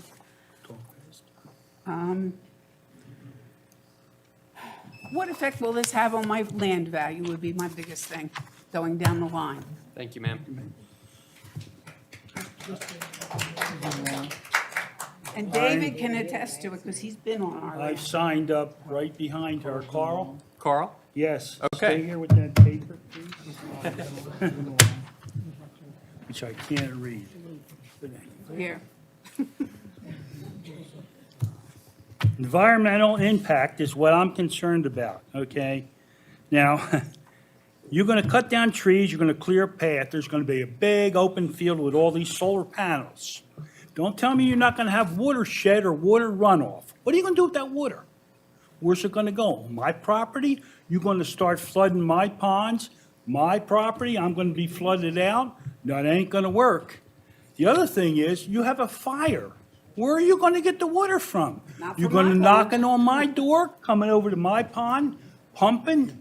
Are you gonna put wells in on this solar farm to have water to extinguish these fires? You know, where are we going with this? You know, Also, the entrance is about 50 feet from our driveway. yes. These trucks going in and out, I want to know what the effect's going to be through there. Okay, we're done. Thank you for your time. Thank you, sir. Next, we have Seth Logbill from Henrico County.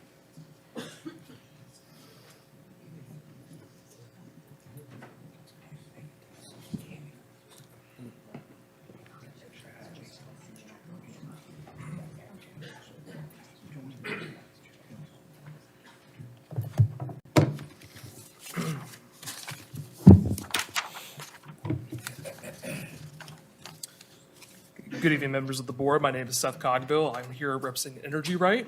We are a Virginia-based nonprofit that works directly with communities to provide clear, factual information about energy development, helping to ensure projects are developed responsibly in ways that respect landowner property rights and reflect the county's priorities. As it stands, Virginia currently ranks as the #1 energy importing state in the nation. That reality has real consequences, including higher cost of living, reduced resilience, and less local control. In this context, every project brought forward by a willing landowner deserves serious and thoughtful consideration. When developed responsibly, solar projects provide something few other land uses can offer. They generate long-term predictable revenue for the county that when used at your discretion, they can help fund schools, roads, and first responders without increasing the demand on county services.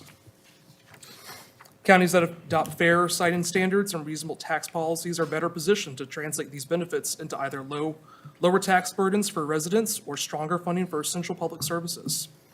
We believe that projects like Tobacco Trail do more than generate electricity. They help preserve family land, they foster livestock and pollinators, they uphold property rights, and inject significant private investment directly into the local economy. Energy Right works closely with the South Central Virginia Business Alliance, and this past summer, in partnership with the Farmville Area Chamber of Commerce, we helped convene local businesses to discuss opportunities that emerge with the energy sector, from sheep grazers and electricians to landscapers, equipment operators, and solar installers. These economic benefits of the project of this size are broad, local, and real.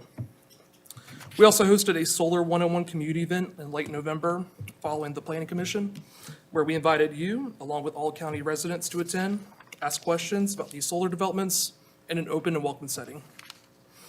We strongly suggest that you approve this project. Thank you. Thank you, sir. Next, David Peterson from Richmond.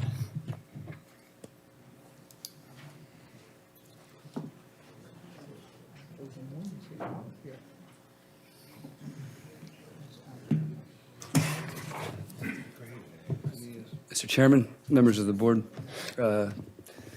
thank you for having us tonight. My name is David Peterson. I'm the Executive Director of SHINE, which is the Solar Hands-On Instructional Network of Excellence. We're a Virginia-based nonprofit whose mission is to help find and train folks from around the area to take advantage of the job opportunities, construction projects like these, and the Tobacco Trail Solar Project will bring to the area. We're headquartered down the road at Southside Virginia Community College. We've built a program to train folks to get jobs on these projects, and not only throughout Virginia, but throughout the country. We're scaling into areas like Indiana, Nevada, Arizona, and Nebraska. So the project's going pretty well, and we're training folks all over the country to get these jobs. We're committed to working closely with Strata and their construction team to help bring as many of the jobs this project will create to local folks from right around here. We estimate the project will employ over 275 folks to get it finished, and many of these jobs can come from right around the area. And as was said earlier, these aren't just jobs, they're careers. And a lot of these jobs turn into careers in the energy industry, and folks from around here can work in Virginia, they can work anywhere in the world, really, once they gain the skills to do this work. Our goal is to help employ as many people from this area on this project, should it get approved, and we heartily support it. So thank you. Thank you, sir. Next, Dawn Wilkerson from Keysville. She already spoke. Yeah, she's, That's his wife, right? yeah, yeah. Second, okay. Next, Mr. Jim Besden from Farmville. Well, thank you, Mr. Chairman and the board. I'm Jim Besden from the Farmville District, and I've heard a lot of, interesting and, rather impressive, arguments for this as well as some against it. But everybody's looking at just today. They're looking at, today and the immediate future, but nobody's looking at, 5, 10, 15 years down the road, particularly with the developments in other energy generation technologies like SMRs, which are small modular reactors, things like that. And we're also not looking at the, advancements in the data center technology with the more power efficient CPUs and GPUs that are being developed that will reduce a lot of the energy demand in the future. And so some of the realities of this, you really have to look no further than the coal industry and what happened with it when new technology came along and displaced it. You talk about the surety bonds that they talk about, the money that's there. Those are, taking into account just individual project decommissioning.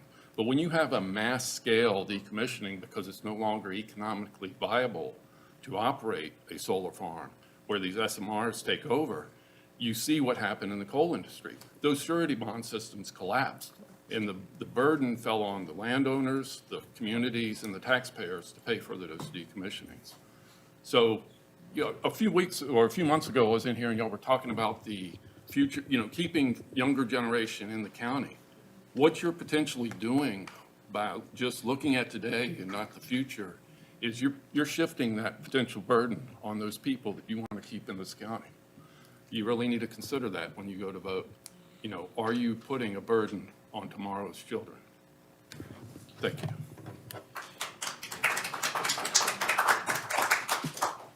Thank you, sir. Before we move on to page 2, I'll make one last call for Patty Hill from Halifax. Seeing none, we'll move on.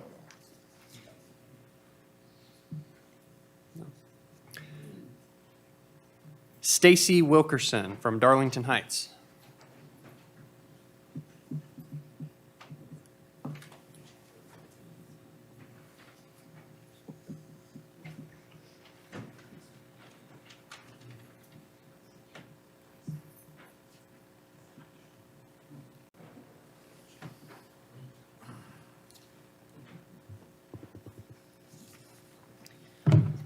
Hi, everyone. Thank you for the opportunity to have a moment of your time tonight. My name is Stacy Wilkerson, and I am local to this area, currently living in Darlington Heights.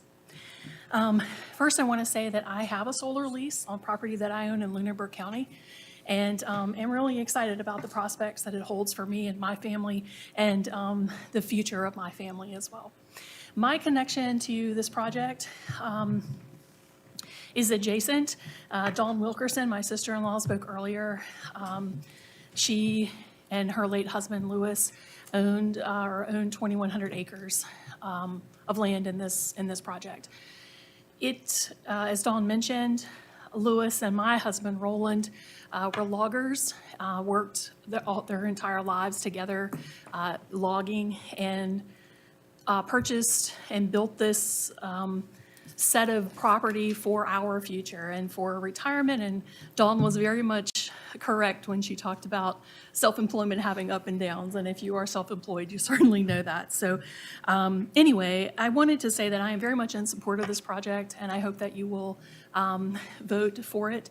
Some of the reasons include, I think that Strata has done an outstanding job of putting together a permit request of over 1,000 pages. Every question that folks have come forward with, which I appreciate everyone in our community coming forward, Strata has done their absolute best to answer and respond to.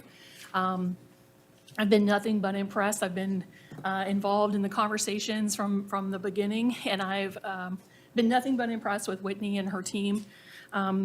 And let's see. I also feel like everything, the questions that people have brought forward, Strata has done a good job of responding to. So thank you. I appreciate your time. Thank you. Next is Denise Mayberry, followed by David Mayberry.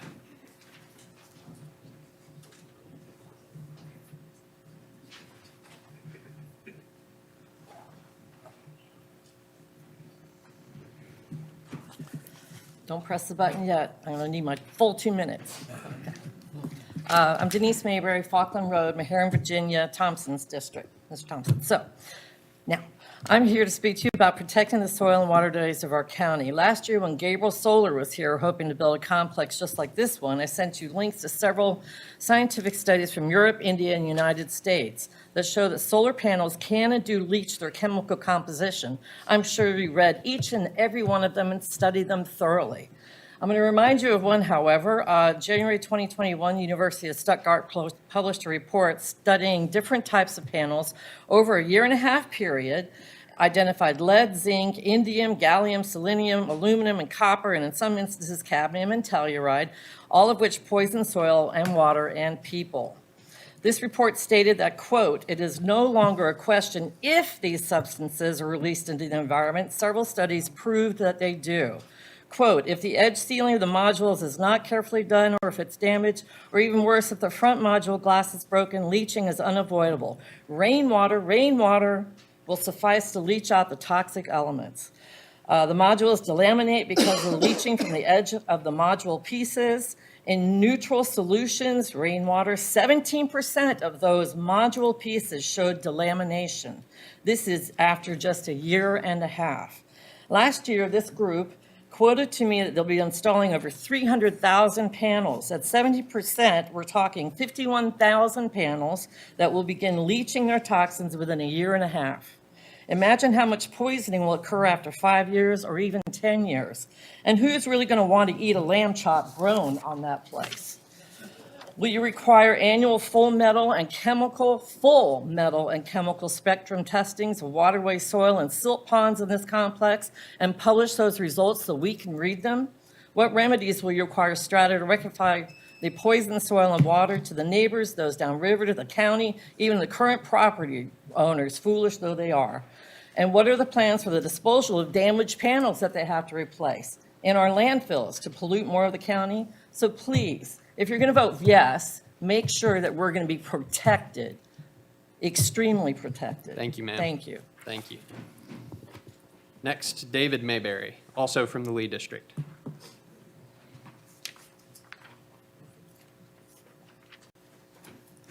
Good evening, and I appreciate the time to be able to speak to you. I have a couple of concerns that I want to address. One of them is, within the a couple of miles radius of this project, there are 2 flood control dams. And that speaks to the flooding that can happen in that area because of the hard pan soil.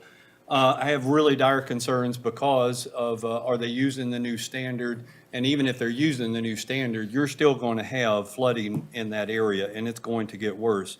As mentioned, there are problems with heavy metals and chemicals that we don't want going into the Bush River, which feeds the Appomattox River and hundreds of thousands of people's water supply. Property value is a concern. I appreciate that they've got the setback, but I don't know if you've been on Redfin or Realtor.com lately, and my wife and I both were realtors. The first thing you do is you look at a satellite of the neighborhood, and the satellite's going to show a solar farm. You're going to have devalued value of your property. Some studies as low as 5%, a recent VaTech study, 10% or more in some others. The revenue expectations on this project are grandioso.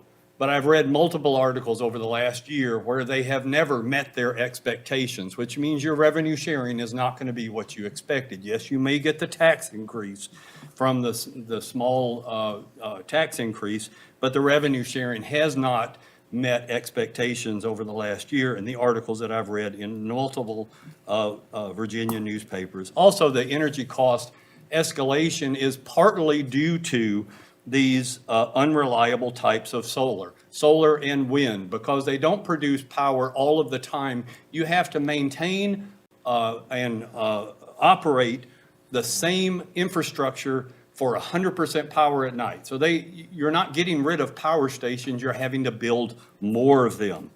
And, you know, this, when you think about how detrimental it is to our land, to our waterways, and the reduced home values, you have to ask yourself, is the juice worth the squeeze? I ask you to vote no on this. Thank you, sir. Joe? Joe Kathy? Joel, you already spoke. Joel Kathy did. Lane Gunn? D. Hobgood?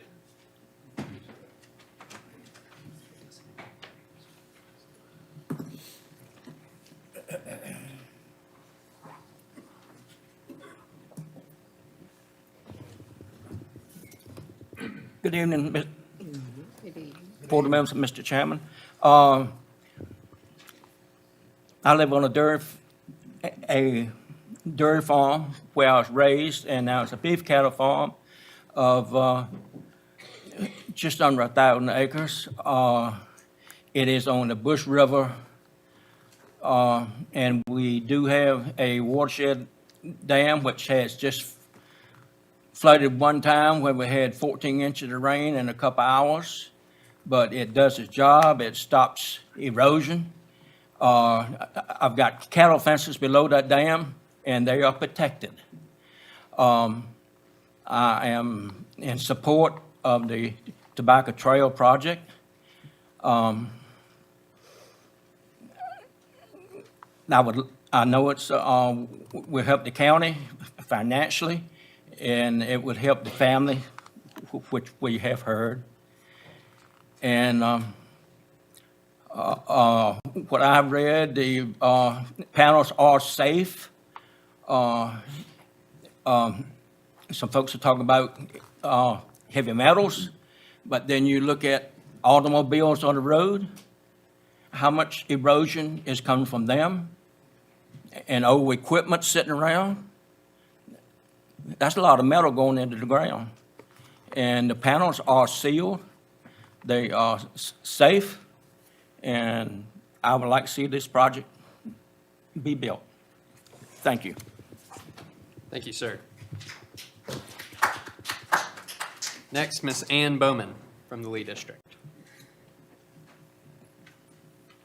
Thank you for this opportunity to come before you and speak a few words. I live about 1.5 miles by the way the crow flies on this project. I'm downstream, Bush River. I'm downstream from the dam. In fact, this dam is on my property.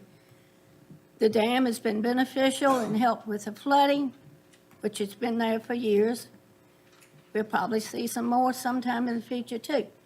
Also, one thing about this project is 70% of this 2,000 acres is still going to be in green. It's going to be in trees, it's going to be in grass, it's going to be in pollinators. There's still going to be the green scenery. Now, somebody that's living right on top of it might see it. Somebody flying over it will see it. A lot of it will not be seen because of the buffers that this company is putting in. Now, you might go down the highway and see some other solar places in other states that don't require the buffers. Y'all have strict rules about what you expect and guidelines. These people have bent over backwards to try to meet your requests, your expectations, and those of the nearby landowners. Our county needs the financial money that they will get from this. Our state needs electric more because we keep importing it, and we, at some point, these other places are going to say, we need electricity, and going to cut us off. So we've got to come up with some more power. I know some people are talking about hydroelectric and other things, but it takes years for some of those things to be built. And this is going to take a few years. But please vote for it. I think it would benefit our county in many different ways. Thank you. Thank you, ma'am. Mr. Sean Doler, Lee District.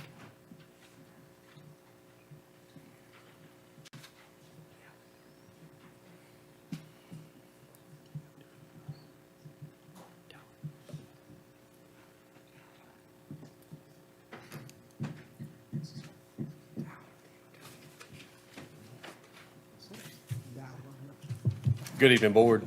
Good evening. Citizens. My name is Sean Dowler. I'm the Assistant Chief of Meharon Fire and Rescue. Now, I'm here this evening to provide a statement on behalf of Meharon Fire and Rescue regarding the Strata Solar Project and their proposed Tobacco Trail Solar Project. I will start this by saying Meharon Fire and Rescue neither supports or opposes this project. My purpose today is to provide information related to Strata's coordination with local emergency services. To date, Strata has engaged with our department by arranging a third-party training through Fire Risk Alliance that addresses solar, photovoltaic, and system awareness, emergency response considerations, and hazard mitigation. The training was extended to all departments within the county. They have also worked with us to review site access and layout to ensure emergency vehicle access around and in between the paneled areas. In addition, Strata has indicated their intent to provide ongoing hands-on training for the fire and rescue personnel following project completion. Based on our interactions with Strata, their efforts reflect an understanding of emergency response needs and an ongoing willingness to coordinate with the fire services throughout the life of the project. Thank you for your time. Thank you, sir. Next, Francis Hodsel. Already been. Yeah, already been. All right. Patrick Murphy, Prospect.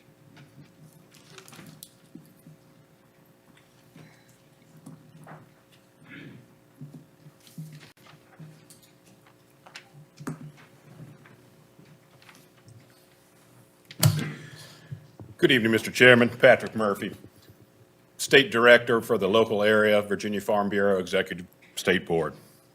We are adamantly opposed to a solar project of this particular size. 22 to 28% efficiency of solar panels is not acceptable on a large magnitude of land such as this in this particular project. Majority of the speakers that have spoke on behalf and in favor of this project, I said majority, do not live here. They have an economic interest in this, but not an economic guarantee that they will be employed by the solar company.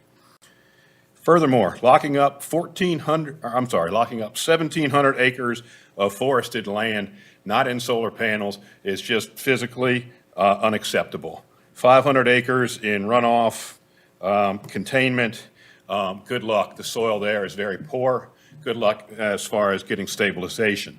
So the logging industry as a whole, which Mrs. Wilkerson's husband was a champion of in this area, some of our data, $2 million in stumpage turned into $21 million of economic revenue to this entire area. That's what people are not looking at. Okay, you have 2,300 acres of land. That's 23 years with 100 acres of harvesting done each year. That would take a crew of 5 individuals 3 months to complete. Think of the wages, think of the fuel, think of the insurance, everything that's pumped into our local community. It is simply not a responsible way to utilize the property. A much smaller scale project could suit to help fund the family and in turn do great things as far as providing power. To reboot the presentation, 70% power will be coming into the supply. That's going into the transmission line. It's not like you can dye this electricity and figure out where it's going, ladies and gentlemen. It's going into a transmission line. It's not coming into your local distribution lines. It's going into a large-scale transmission line, potentially going up and down the East Coast. And to close, we need to have loyalty from the board to our residents. Furthermore, in the decommissioning process, absolutely, absolutely, absolutely, none of these panels go to the landfill. Please put the verbiage in the plan that every single panel, every single piece goes outside of Prince Edward County. Thank you very much.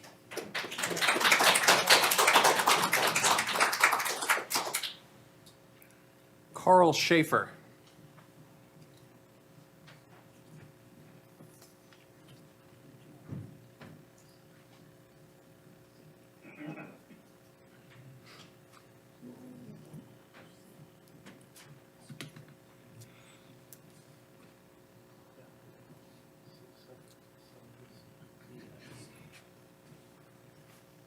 Thank you, Chairman and board members. My daughter is one of the property owners involved in the project. She asked me to come and speak from my experience. I've been in the energy industry for 60 years in all aspects, demand, supply, and retail. I worked with emphasis on power generation. I've worked with every power generator up and down the East Coast, including Dominion Energy. I think it's a good point to talk about the future. Right now, the projections from the Department of Energy and all the major power generators is that the demand for power is going to double in the next 10 years. And if you add some of the projections for the data centers, it could be much more than that. Right now, we rely on 7 to 10% for our total demand in solar. It's projected by the year 2030 that that could be as much as 50% and could be more than that. There's several distinct advantages of solar, basically with new power generation. Number one, the installation cost is less costly. It's by far the most efficient way to generate electric power. It is the least costly per kilowatt hour for generating electric power, and is by far the most environmentally efficient way of generating power. I'll be happy to answer any of the questions relative to my experience, but as far as I can see, this is to everyone's benefit. Thank you.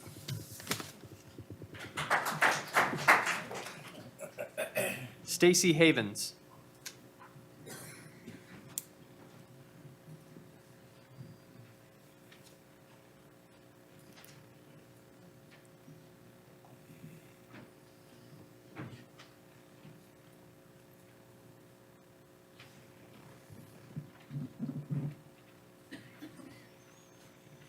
So I had put my father before me because I was going to kind of introduce him because he's been in the energy business all of my life, of course. He was the director of marketing for Columbia Gas. He's been in energy for so long. He has taught me everything that I know about this solar project as well as I've done my own research. But I am 100% for this tobacco solar project. I am a landowner in this project. I was originally approached with a Post-it note on our door. And I was out of town for work, and I received a call from my husband telling me about it. I immediately thought, what? That can't be real. But then I started researching Strata and reading reviews. Yes, I am someone that has to research everything. I ended up calling Nick that left the Post-it note on the door. He came and met with me and my husband. Nick was actually, we were very impressed with Nick. He explained everything to us. He's an actual graduate from West Virginia University in environmental science. And after reviewing further the measures that Strata has gone to protect the environment, and through details, we agreed to move forward. Of course, our attorney reviewed everything as well. And I realized with the new data centers that are coming, one outside of Clarksville and in Boynton that's already here, and one in Farmville, sustainable energy is a must. It's a need, it's a must, we have to have it. If not, we're gonna have rolling blackouts, which is proven. This project will cause no harm to me or my neighbors, and will protect us in the future with providing energy to all of us. Hopefully, keep energy prices lower, but that is never promised, of course, with the promises you see at the grocery stores. These days, who can buy groceries even, right? So nothing's promised with prices in the future, and I know that. Furthermore, this is my property, and I should be able to do with it what I want. No one wants to be told what to do with their own property, and I'm sure everyone in this room doesn't want to be told what to do with their own property, right? So, again, I also plan to stay in my house and keep a large portion of my property. I'm not worried about seeing any solar panels because Strata has provided so many buffers in place that we won't be able to see them. People are worried about wildlife. Well, there's so many hunters in our area, the wildlife are going to be protected. So I'm for this project. I hope you vote yes. Thank you. William Keplinger? Councilman Harold. How you doing, guys? My name's William Keplinger. That's my better half. We're in this project. Like I said, last time I had an opportunity of walking on a few of these now, solar farms. I asked a lot of people, a lot of questions, everything that people are doing around there, working on the solar panels, their livestock, all that. And I said, you know, what's the big deal? What's the problem? Tell me the problem. Well, I mean, I hear everything. I said, I want to hear it. He said, nothing. I said, what about the water runoff and all this stuff? And he said, they'd have no problems with it. Well, y'all talking about the water runoff, Miss Wilkerson, it's already got 3/4 of that 2,100 acres already cut. It's already runoff. It's already done. Thank y'all. I vote yes. Howard Armistead from Farmville?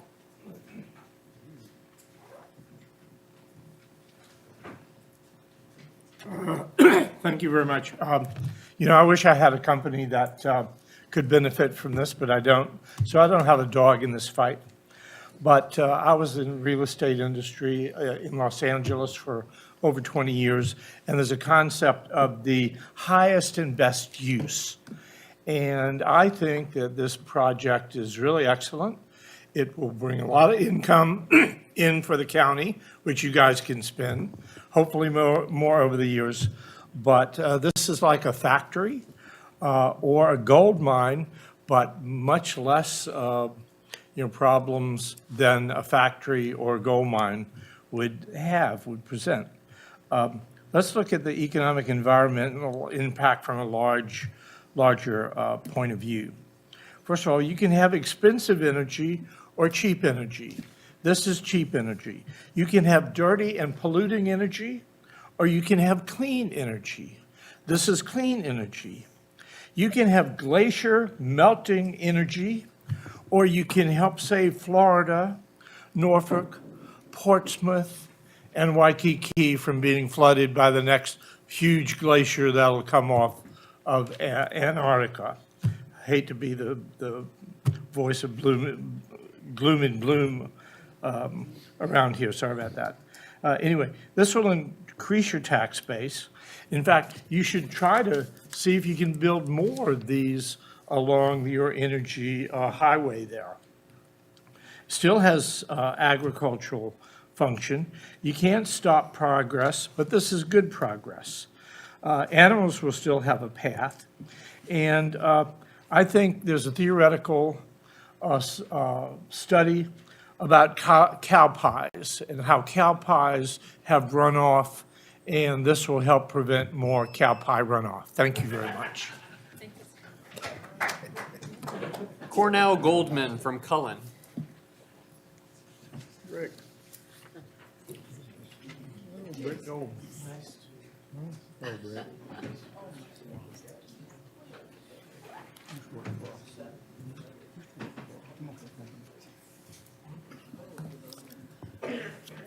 Thank you, Board, for giving me a chance to speak tonight. I'm a small vegetable farmer over in Charlotte County. I'm here tonight to voice my support for the solar project. I want you to support it because of my belief, and I hope your belief ought to be, that landowners ought to have the right to use their land in a peaceful manner, particularly when it meets your zoning ordinances, your requirements, and your regulations. If it meets it, they ought to have the right to do it. Some folks like to raise cattle on the land. Some like to raise corn and soybeans and wheat, and you name it, they're good at it. If a person wants to raise solar energy on their farm, they ought to have the right to do it. Let them do it, folks. The other thing I want to note, too, is that as county leaders, you're charged with bringing industry into this county. Somebody has to pay the bills, right, folks? They got to pay it. You got to get industry here to bring tax dollars into the county. More times than not, when energy comes to Virginia, good industry, they want to settle in our big cities, around Richmond, maybe around Lynchburg, maybe around Charlottesville. If they don't settle in Richmond and they don't like what they see in Richmond, maybe they move out to Henrico's Chesterfield County. You're too far away for them to get here, okay? Same thing with Lynchburg. They'll come to Lynchburg. If they don't like what's in Lynchburg, they'll go to Amherst, Bedford County, okay? Solar is begging to come to our rural areas. We've flipped the switch, folks. Our rural areas have what solar wants. They need open space. They need areas with low population densities. And guess what we have in Southside Virginia? That's what we got. This industry is begging to work with us, folks. Let them come. Thank you. Next, Chantry Rank from Lee District.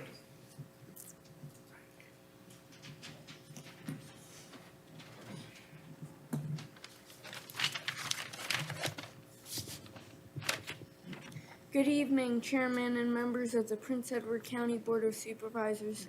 My name is Chantry Raint, and I live in the Lay District.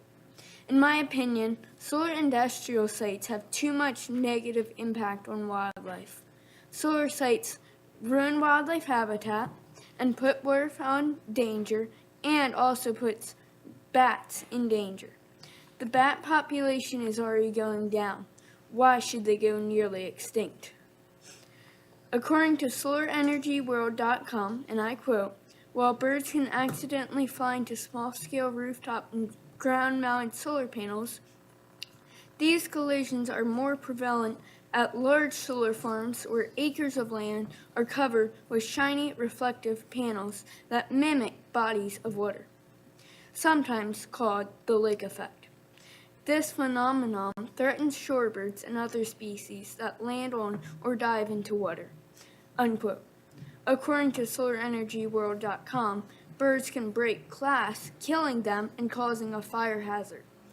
Recently, I have seen a kingfisher diving in our pond, and this solar site greatly concerns me.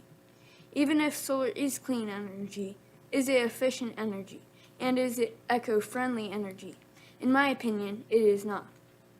According to LifestyleSolarInc.com, the average efficiency for coal-delivered power is 35%. Natural gas can reach 45%. Solar energy only reaches 15% to 25% annually. I would hate to see the wildlife population go down because of this industrial solar site. Wildlife is a huge part of my childhood memories, from hunting in the woods to sitting back and hearing the birds. In closing, solar has too many problems for me. They are greatly destructive to the land and wildlife. And so I ask you to please vote reject to this industrial solar site that Strata Solar has proposed. Thank you very much.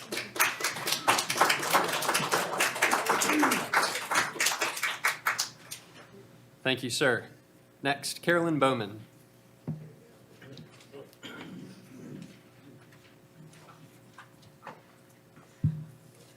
Good evening.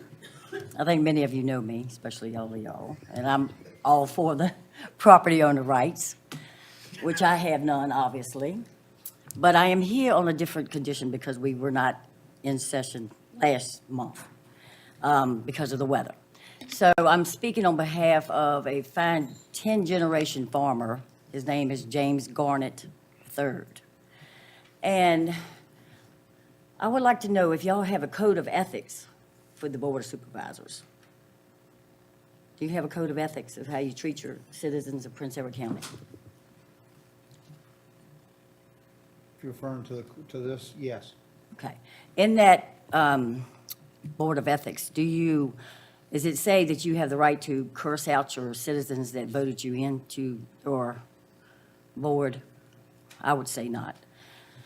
I would like to then ask Mr. Jenkins why he thought it was in his duty to curse, verbally abuse Mr. James Garnett, almost 80 years old, in front of two other, maybe three other constituents and citizens of Prince Edward County. At this time, I refuse to answer that question, but we will answer that question. No, I want you to not answer it. I want you to apologize to Mr. Garnett, because I have No, no, witnesses that you did do it. Wait. I want to see the three people. Okay, All get together. I'm used to court. Yeah, okay, yeah. Okay. Mr. Garnett and the three people. Okay. You said three, correct? Yes, over at Money Davis's, You Ms. said three Bowman, people. please address your comments to the chair. over at But you Jim, did it say was it was three it was people, done correct? November 6th, 2025, and it was done at Money Davis's residence. So, I'll see you. Okay, I see you. Thank you.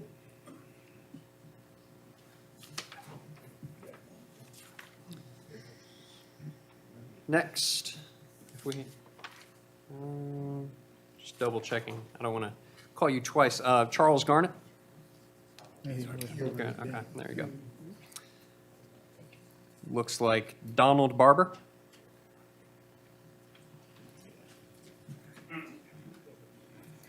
How y'all doing tonight?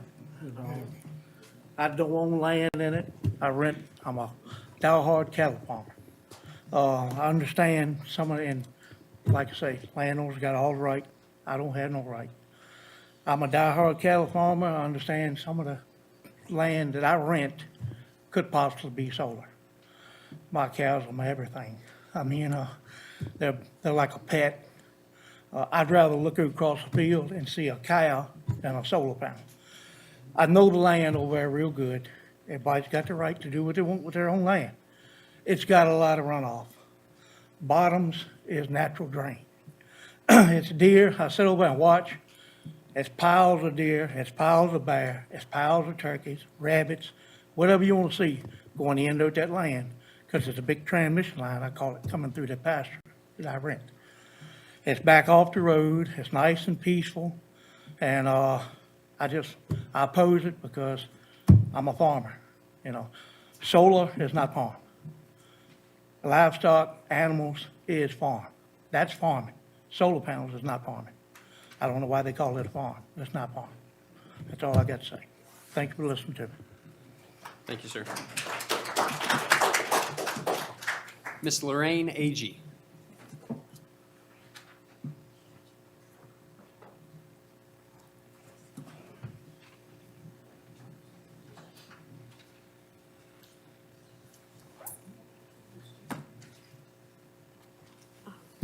Members of the board, I am Lorraine Agee, and I am one of the closest property owners to this proposed panel solar site.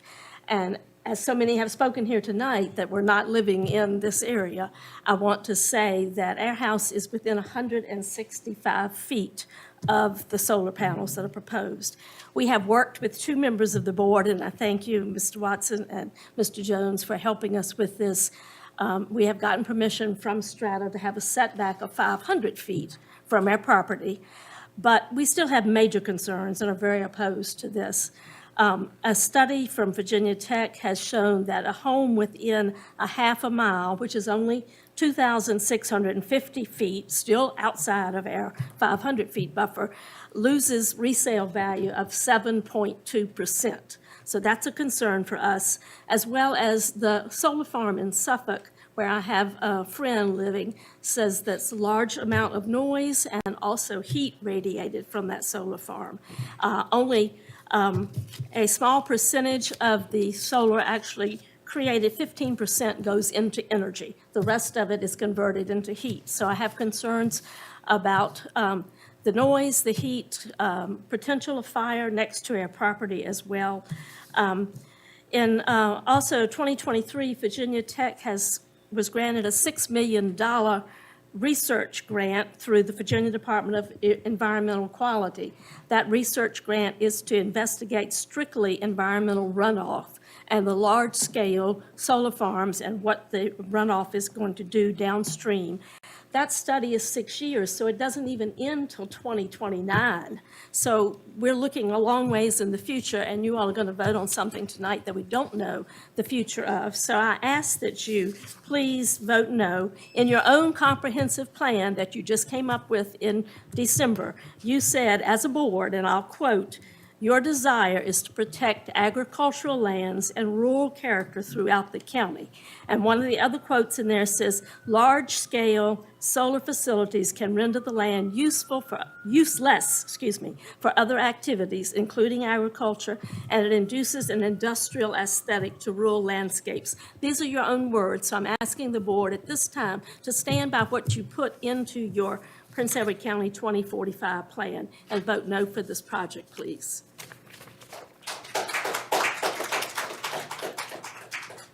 Thank you, ma'am. Next, Dr. Mool Gupta.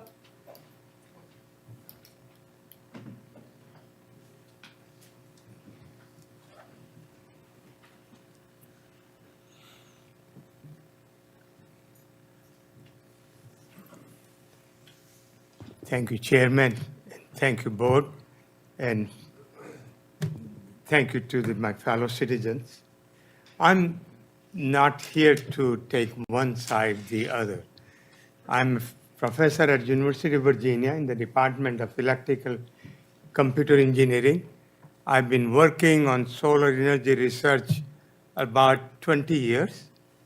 And I have received money from federal governments, from Department of Energy and different sources on doing research. And my goal here is to be able to answer scientifically any questions fellow citizens may have. Okay. The other thing which is I heard from the discussion, and it's a concern for citizens, is it a toxic? Is the efficiency low? What I do with the waste? And I will be happy to share with what we know in the current state of the art in the world, what is going on. We are just part of the whole bigger picture, what is happening in the whole world about it. And I'll be happy to share. So my goal is to not to tell you one way or other, but be able to answer any questions based on my scientific studies. I teach photovoltaic course to undergraduate and graduate studies also. Thank you so much for your time. Thank you, Doctor. Will Wheeler.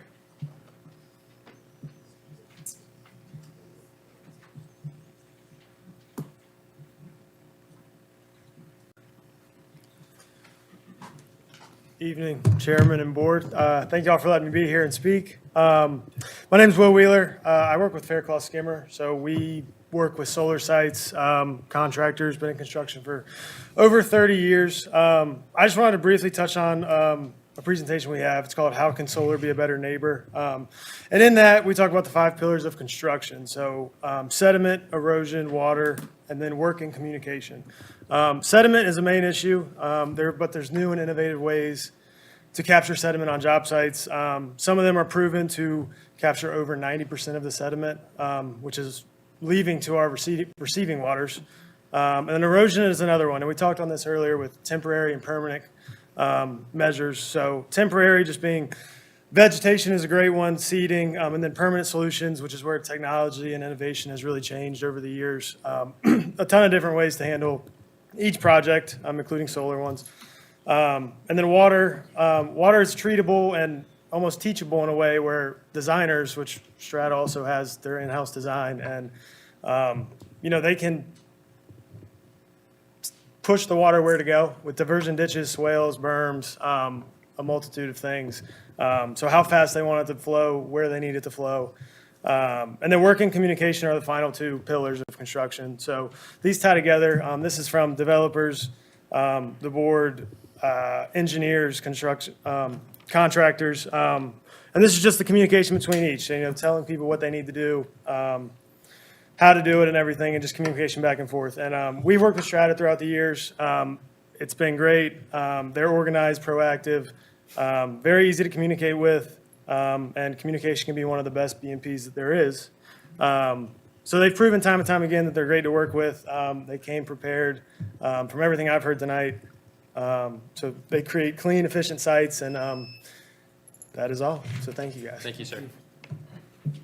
Dell Fuller?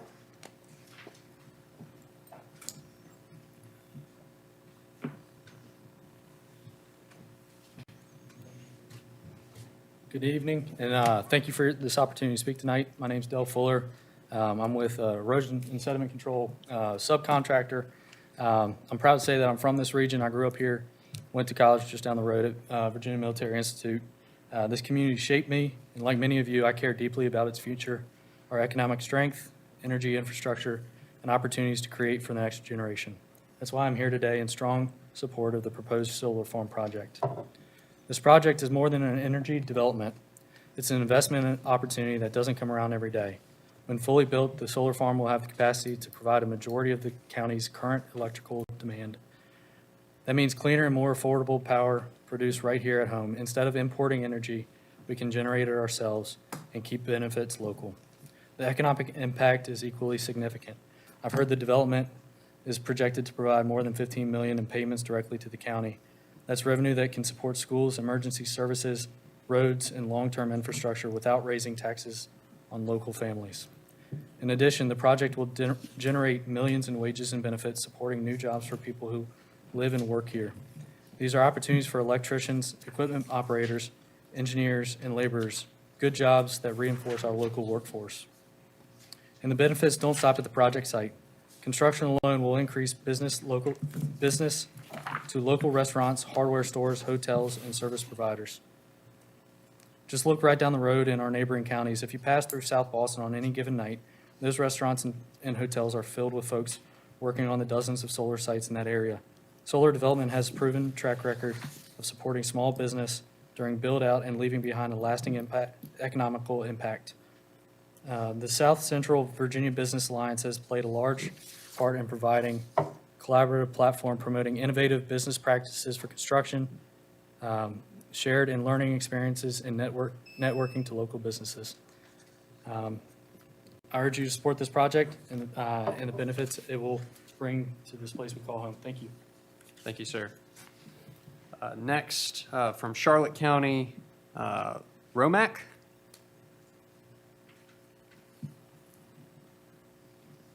Mr. Romack, thank you. Thank you for the opportunity. Good evening, everyone. My name is Ryan Romack. I hail from the pastures of Charlotte and Halifax County, where we raise livestock.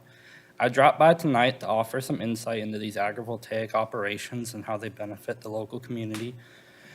We graze livestock, primarily sheep, on approximately 1,600 acres of solar across Virginia. We also maintain them with mechanical mowing as needed, and my insights are coming from a few years of experience in this industry. Every 500 acres of solar grazed has provided a full-time job to a local shepherd or multiple part-time jobs.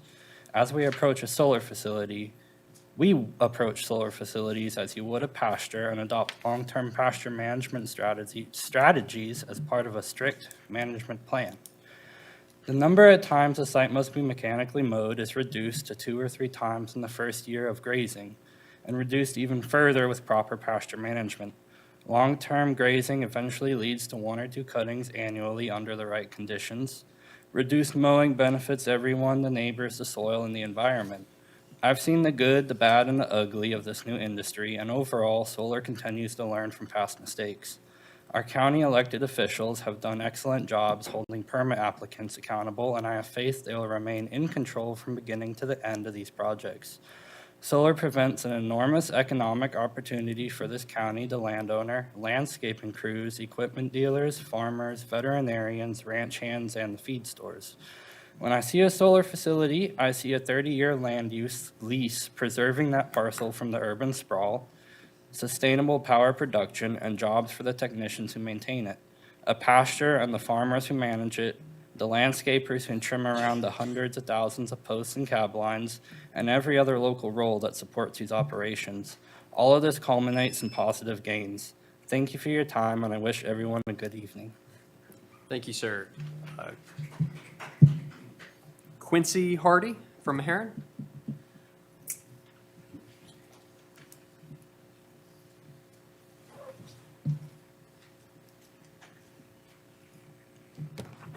Good evening, Chairman, Board. My name is Dr. Quincy Handy. I work for the Health Department, and I sit on the IDA. I'm a citizen of Meharon. I've heard a lot of things here, positive for it as well, but I just want to talk about some of the fake news that we hear, and some of those happen to deal with the fact that solar power kills, rather using solar will give you cancer. That's not true. The other aspect of it is solar, you having solar will leak toxins into your soil. That's not true at all. With the current solar panels that we have today, and this is research coming from MIT, the #1 university in the country today, not some other universities that do a lot of good work. But I said, let me do some research. After 34 years in the military, I've been prone to do research. So with that, health and climate, there's a significant reduction in greenhouse gases. We wonder why we're having 66 degrees and 60-degree temperatures in the wintertime. That's global warming, people. That means things are getting real hot. We wonder why our ticks have increased. That's global warming. It's really important, the fact that this particular project brings jobs, brings revenue, allows the county, allows our board of supervisors to do some of those infrastructure things that are needed. We want paved sidewalks. We want to extend the great work that is being done at Prince Edward County Schools. It requires revenue. That's why solar is important. I have solar on my house, and I can tell you right now, young man, you did a great job speaking, but I have had no birds or bats hit my solar panels. But I will keep that in mind as I look out and see if there's anything.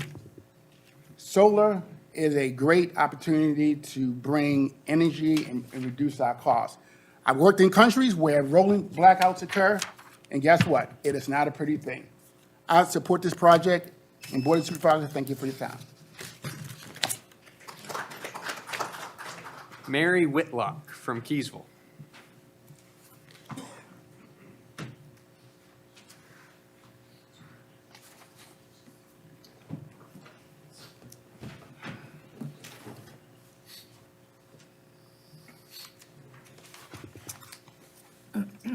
Good evening, folks. I've heard all the concerns that everybody said, and the pros and the cons.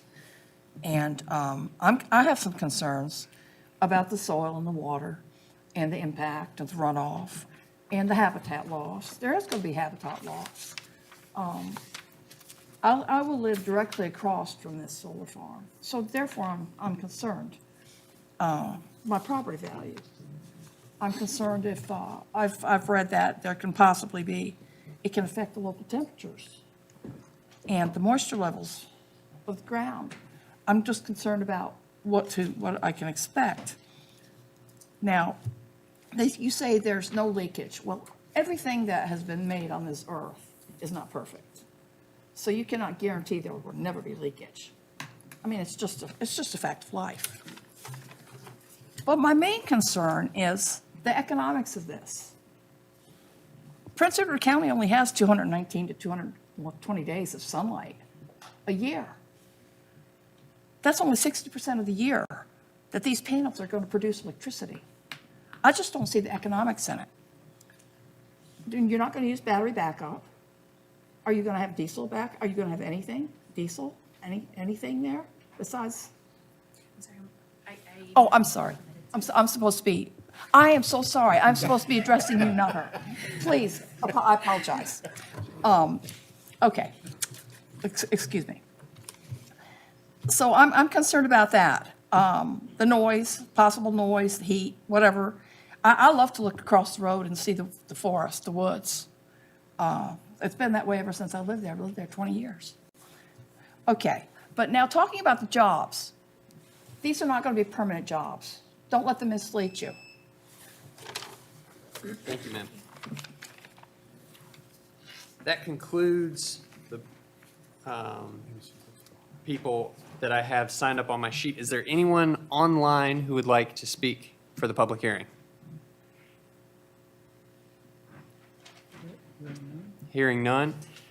Is there anyone else in the audience who did not get a chance to sign up who would like to speak? Yes, ma'am, please.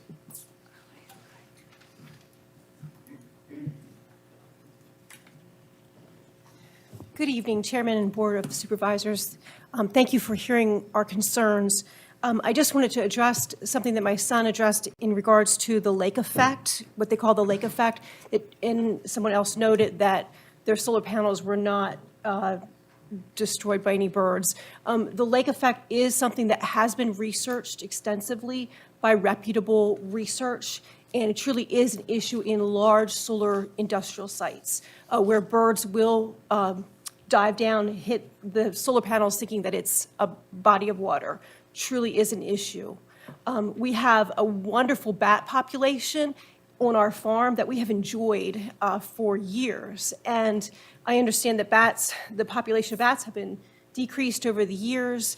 I have checked into research on this, and they are showing that bat populations are decreased near solar sites. Huge issue for me. I really do not want to see our bat population decreased in the area. I also just want to know that I've been studying a little bit of Dominion Electric. They have had numerous violations, lots of fines, of which Strata has some projects in. And so that is a concern that I have. I definitely have concern with we have a river just down on the bottom of New Bethel Road. It gets flooded out a lot, has huge issues when there's heavy rain. I can't imagine how this is going to impact it because it's my understanding that this solar site will run directly down into that river. So I would just kindly ask you all to please vote no to this project. Thank you. All right. At this point, I'd like to invite the applicant to provide a brief rebuttal to any remarks before we begin our period of board discussion. Thank you, and I'm going to have Tiffany Sievers, Director of Permitting, address the panel. Thank you. Okay, Tiffany Sievers, Director of Permitting, just was taking notes, trying to make sure that we address the high level. Of course, you guys have an opportunity, if anything's unclear, that you'd like to ask me. A number of the items were in and around streams and flooding and wildlife management. I just want to highlight that we have committed to setbacks from all of the streams, wetlands, as well as staying out of floodplain. There'll be no infrastructure with regards to panels or the like being placed in the floodplain. In fact, there is also a condition in and around what can and cannot be placed there, which we've accepted.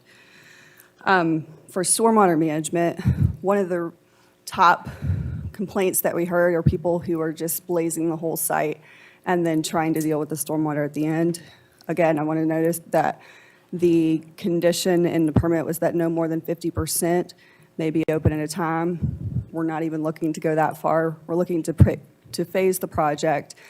Earlier, you heard Heather highlight some of our above and beyond measures of where we're trying to limit concerns in and around ENS, erosion sediment control. That includes phasing smaller drainage areas, redundant or successive BMPs, which means not just one catching it at the bottom and hoping for the best. I've been in stormwater management since 2008. I've worked with the state and helping them implement their program. I have done compliance across every form of development you can imagine across the state of Virginia. Part of the reason why when I came here to Strata, one of the first things they did was ask me to sit down and give them some feedback. What can we do better? I also want to highlight that I think we had talked earlier about the county and how they're going to interact here. all of the erosion and sediment control plans and the stormwater plans will come to the county for review prior to approval.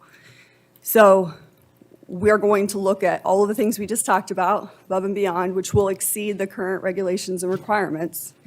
Plus, that's going to go to the county, and they'll have an opportunity to review, weigh in input, and we would work through those comments and what that looks like. The entire intent of the stormwater regulations and law is that your pre-conditions, your post-conditions have to be at a minimum what it was pre or better. You're literally not allowed to have additional runoff, be it quality, be it quantity, and be it how fast it's going off of. All of those are built into the calculations.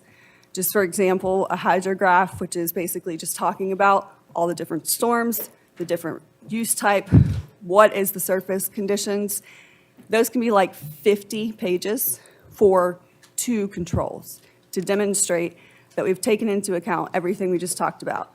Topography, we're looking at soil types, we're looking at substrate, we're looking at pre-conditions and what it's going to look like post. There's mitigation, there's been concerns from the soil itself on site. Part of the erosion sediment control law is amendment to the soil.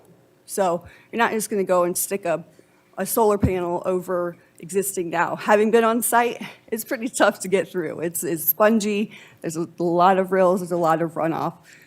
The idea is that we have to not only meet that from a regulatory standpoint, but from a company as well. We're going to own it, we're going to operate it. These are the considerations that we have to take into account. We don't want to flood downstream. You know, I'm an environmental scientist, that's my background, 20 years. I don't want to flood, I don't want to erode. There was some concerns in and around toxicity. I don't know if you noticed at the bottom of one of our slides, we were talking about the panel components. At the bottom, I've heard a lot of concerns about heavy metals and toxicity. We've committed to not using panels with lead or cadmium. Panels have come a long way from what they used to be like. We also have within the requirements, but as our standard practice in-house around waste management, we're not going to leave a panel that's broken, sitting out, and let rain go on it. We're not going to do that. There's a whole process that will also come to the county for review and approval prior to implementation. There was conversation in and around ag land. You know, we have already addressed that we're going to look at multiple dual use. We're going to have active grazing pollinator. We'd love to talk about how we can produce honey off of it, maybe, you know, employ and work with the cannery to keep all of the entire process local. We also, around decommissioning, I want to make it very clear, I think there were a few comments around concerns for the landowner and what they would be required to do if there were an issue. A surety is something that it's basically like an insurance policy.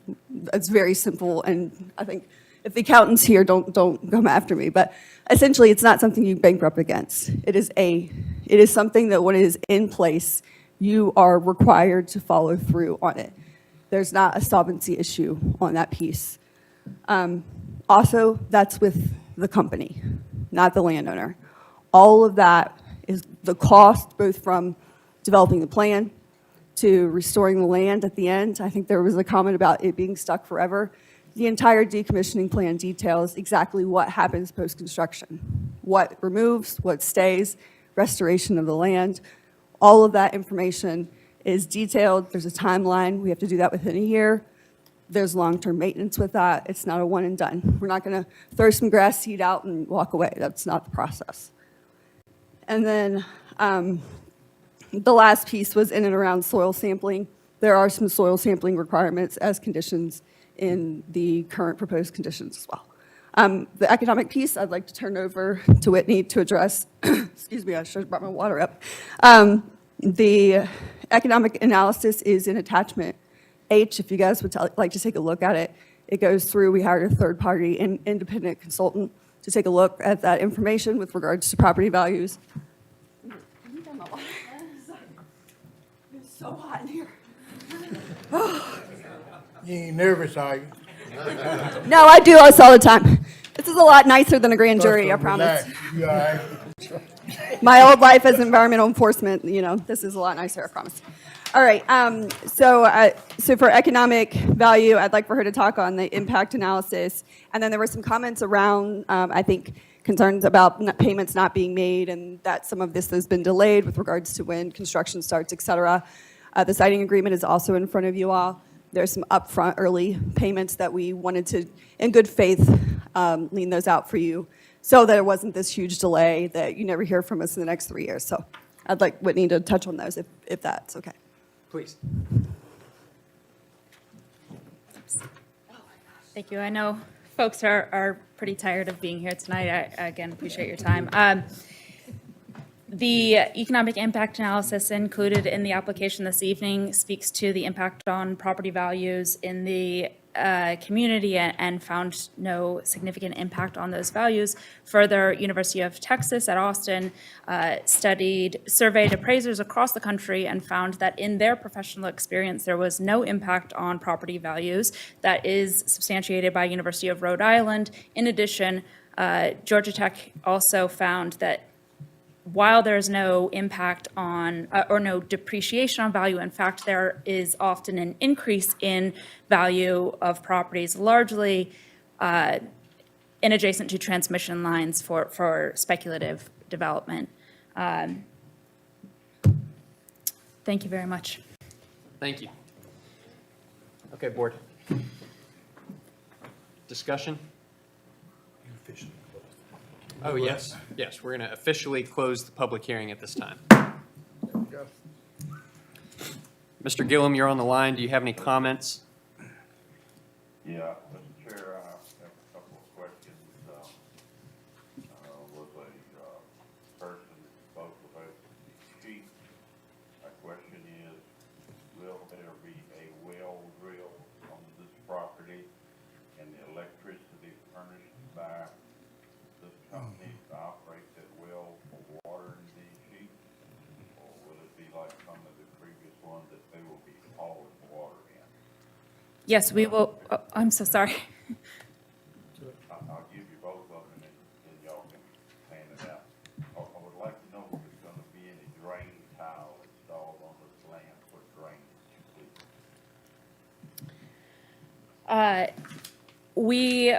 Thank you, Mr. Gillum, for your questions. We will be working with the agrivoltaics companies that spoke earlier today to evaluate the site and determine both the needs of grazers on those sites, which include water and site access. So they will be reviewing our project for that. So we intend to provide water on the site for agrivoltaics. And there is no planned drain tile in this project. So you will be putting a well in for cattle water?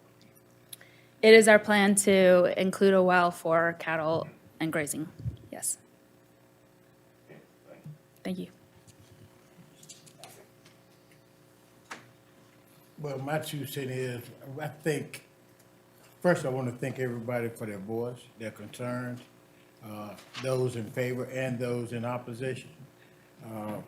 I've toured some of the site, and from what I've toured and I've seen, most of it is just been cut over.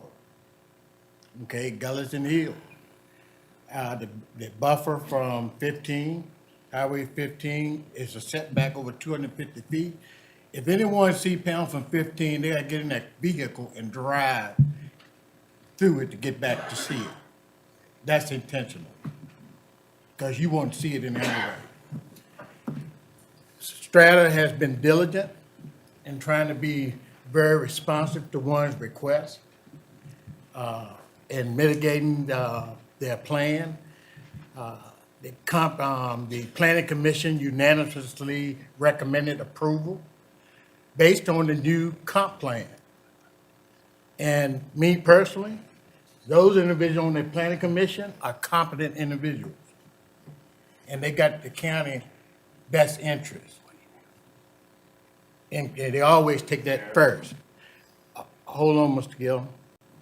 I think, Lou, I think you're trying, it was a 5-2 vote of the Planning Commission. Okay, 5-2, okay. Yes, I just want to clarify that. 5-2, well, Lou must have been one that voted against it. But either way, what I'm saying to you is, the bottom line is, I've looked at it thoroughly. We had the proffers, including no construction traffic, with those 3 additional proffers on New Bethel, Versal, CC Camp, or Mount Pleasant, okay? Also the setback, the additional setback for the Avies, okay?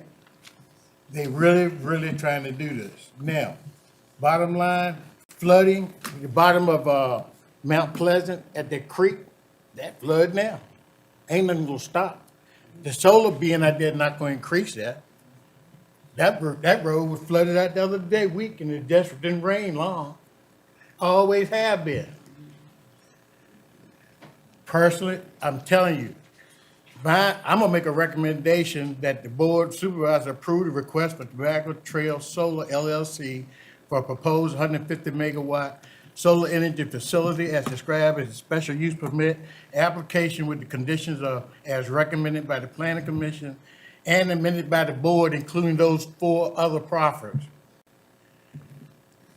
Mr. Townsend, would you entertain an additional proffer if the applicant accepts it to guarantee that all waste from the decommissioning and during the maintenance of the site be discarded or recycled outside of Prince Edward County? Yes, absolutely. Okay. We have a motion on the floor. Do we have a second? I'll second that motion. We have a motion properly seconded. We'll take a vote. Mr. Gillum? I have one more question. Yes, sir. Convenient. I asked about the railroad. How are they going to run the transmission line?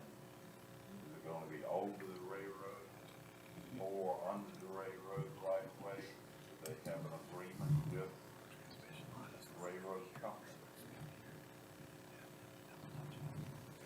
Lou, I think this is Doug. I think I can address that question. The 230 kV transmission line is located on the east side of this site and north of the railroad track. They will be able to interconnect to that 230 without interfering in any way with the railroad track where it currently sits. So they will connect to the power system in 2 locations? They're interconnect. They have one interconnection point, and it is located, I'll say, on the kind of north side of the site, but north and east side of the site, away from the railroad track. The question I have, how are they accessing the panel on the south side of the railroad? There are no panels, to my knowledge, on the south of the railroad track. There are in this packet I've got here. No.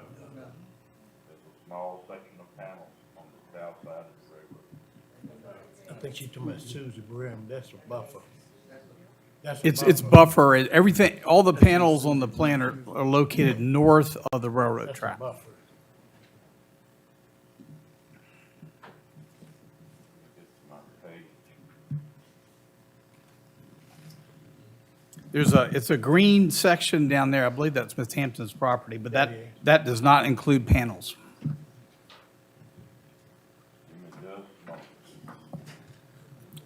I think it's page 134, if you can get to it, Lou.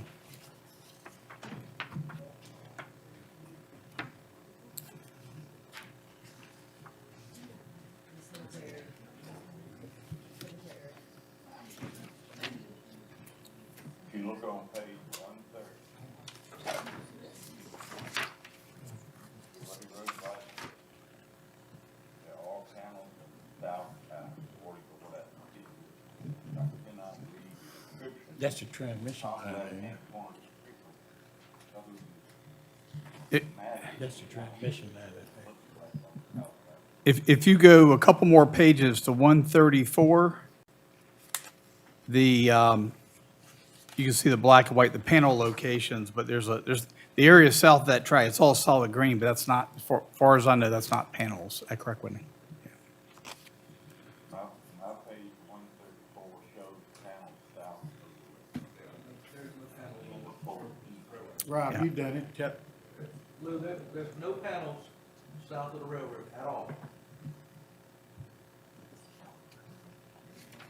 Mr. Gillum, I'm not sure if you could hear Robbie there, but the applicant and staff are all confirming that there are no panels south of the railroad tracks. Any further questions, sir? Okay. All right. Any other questions from the board to Mr. Townsend's motion?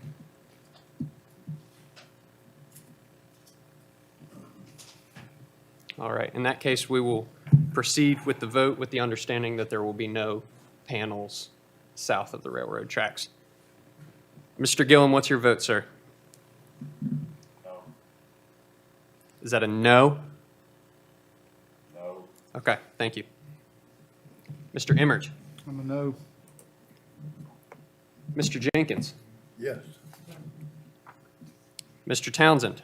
Yes. Ms. Cooper-Jones? Yes. Mr. Watson? I'll just say a few notes that I want to say before I cast my vote. The hardest issues that we have is when people on both sides of a tough issue could easily pass a lie detector test. That's right. That this was really going to be good or really harm their lives. I mean, that's the rub, right? I don't think there was anyone here that was disingenuous that spoke, and that makes it really difficult. The fact is we have 21% below the poverty line in the county. We are dealing with census information that clearly shows that our swath of Virginia is going to be, we're going to fight to try to keep our population and try to keep it growing, but the demographics do not look good. The speaker who spoke to me the most is someone I didn't know, and he obviously didn't have a dog in the fight. I believe he left, Mr. Goldman, who, you know, so many times we've been a bridesmaid instead of a bride with Richmond, Charlottesville, Lynchburg, Raleigh, Durham getting the things that we try to get, and we're not viewed as a very as an attractive enough of a site. So, having said that, knowing that with especially the payments coming up front to try to keep our taxes low, I vote in favor of this project. Dr. Pride? Yes. And my vote is no. The motion carries 5-3.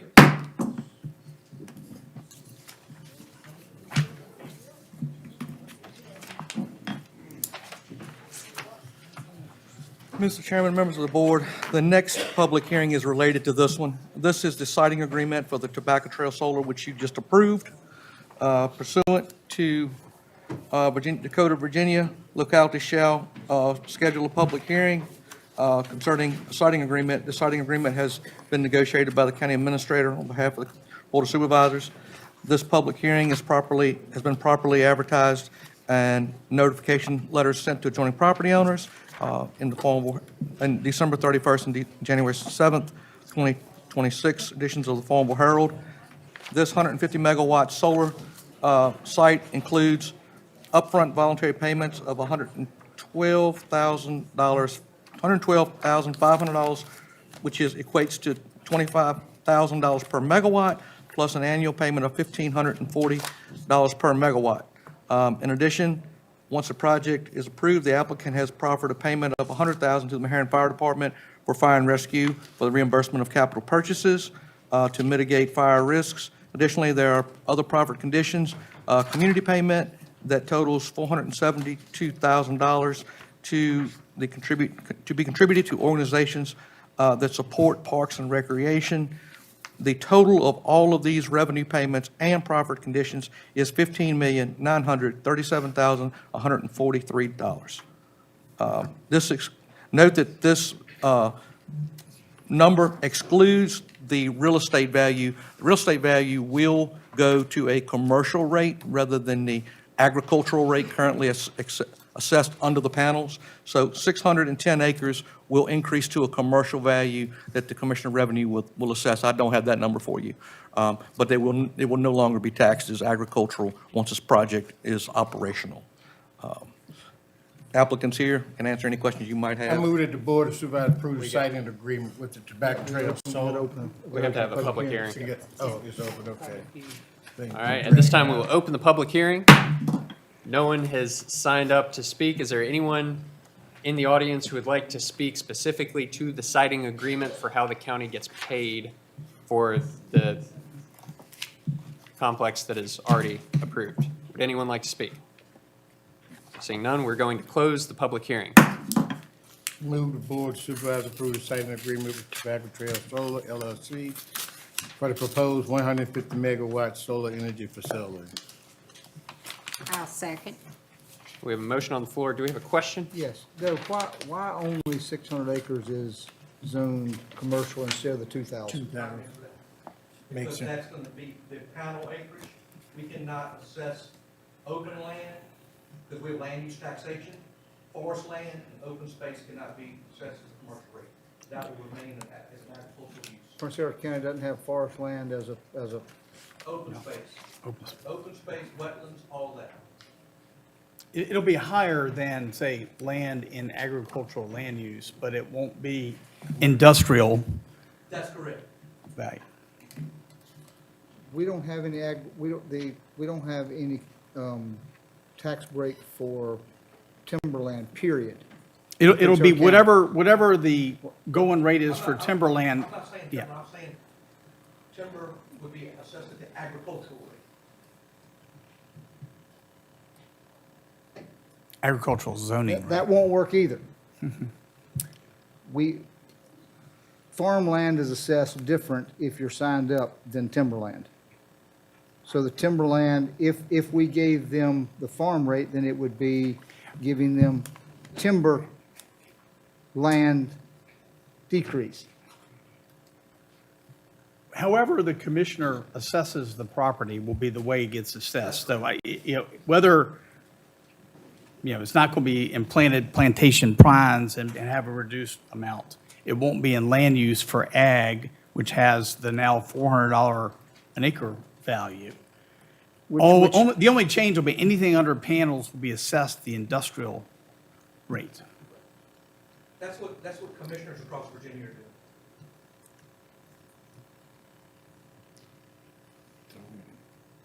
Mr. Chair, I have a question. Yes, sir. Doug, you said only on the panel or inside? Robbie says 600 is fenced in. Based on the size.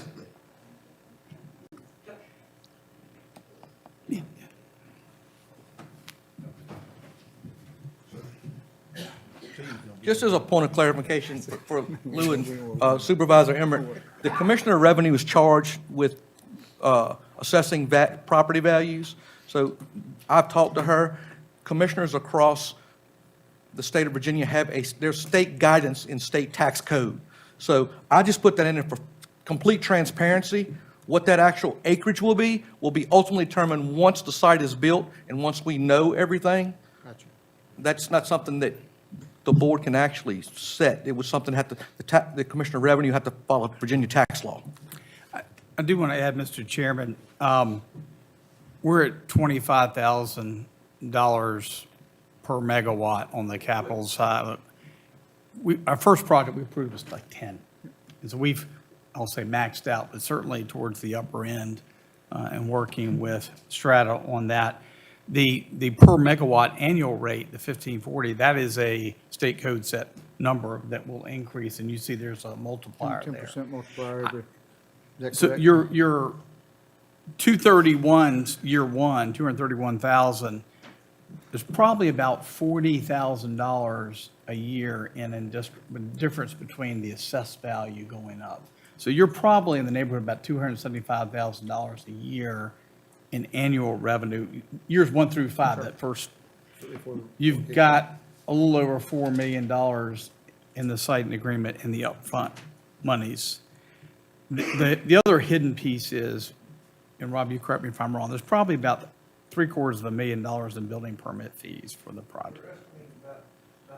So it'll be closer to 5 million than it will be to 4 at the end of the day. And that building permit number is not part of the site agreement. I was just doing, that's all right. No, I got. Any further questions from the board? One more question. The 4 million comes to us when it starts? It's spelled out, Yeah, because that's we what- actually, That's yeah. what I was reading. So I'm gonna get my dates right. No, we actually, Josh ain't getting by this time. hold on just a second. Where'd Josh go? Call him back in here. I know. So much. Give me just a Call second. me home. So, the cap of the 25,000 per megawatt. So the first anniversary, we get a check of 93,750. Second anniversary, 187,500. Third anniversary, 187,500.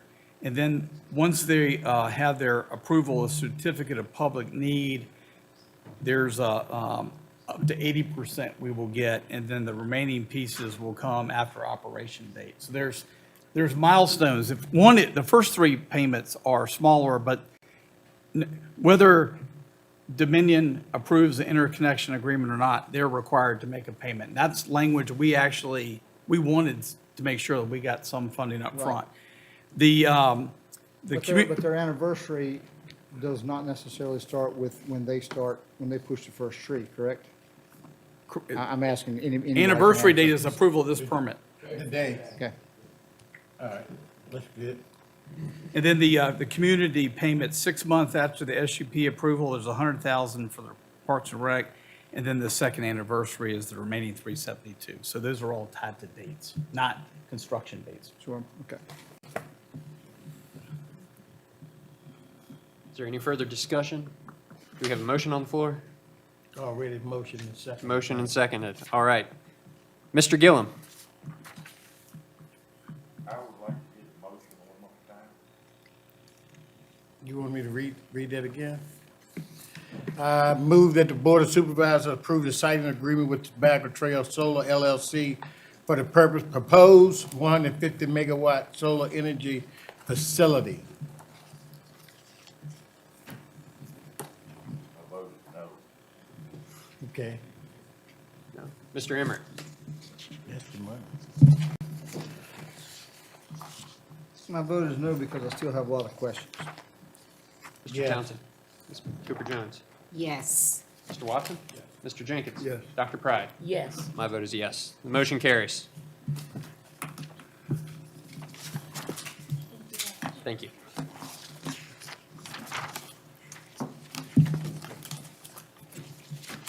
Move on to part 2 of our packet. Page 295. One more public hearing. Yes, sir. Page 295, you said? Yes, 295.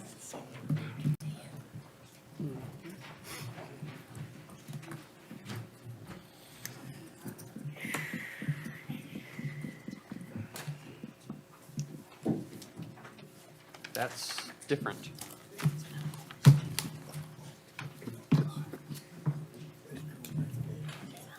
Public hearing for the elementary school. Yeah. That's all right. Cheryl, please, go ahead. Yes, sir, thank you. Good evening, members of the board. Good evening. Good evening, Cheryl. We're up for another public hearing for the elementary school construction financing. As the board is aware, the elementary school renovation and construction is being funded through 3 different sources, including a state construction grant of $8.655 million, Virginia Literary Loan Bond funding of $25 million, and VPSA Authority General Obligation Bond. Attached for the board's consideration is a draft ratifying resolution and specimen bond.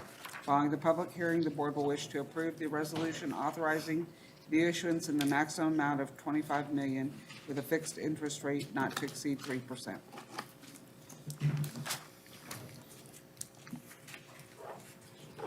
Open the public hearing. At this point, I'd like to open the public hearing.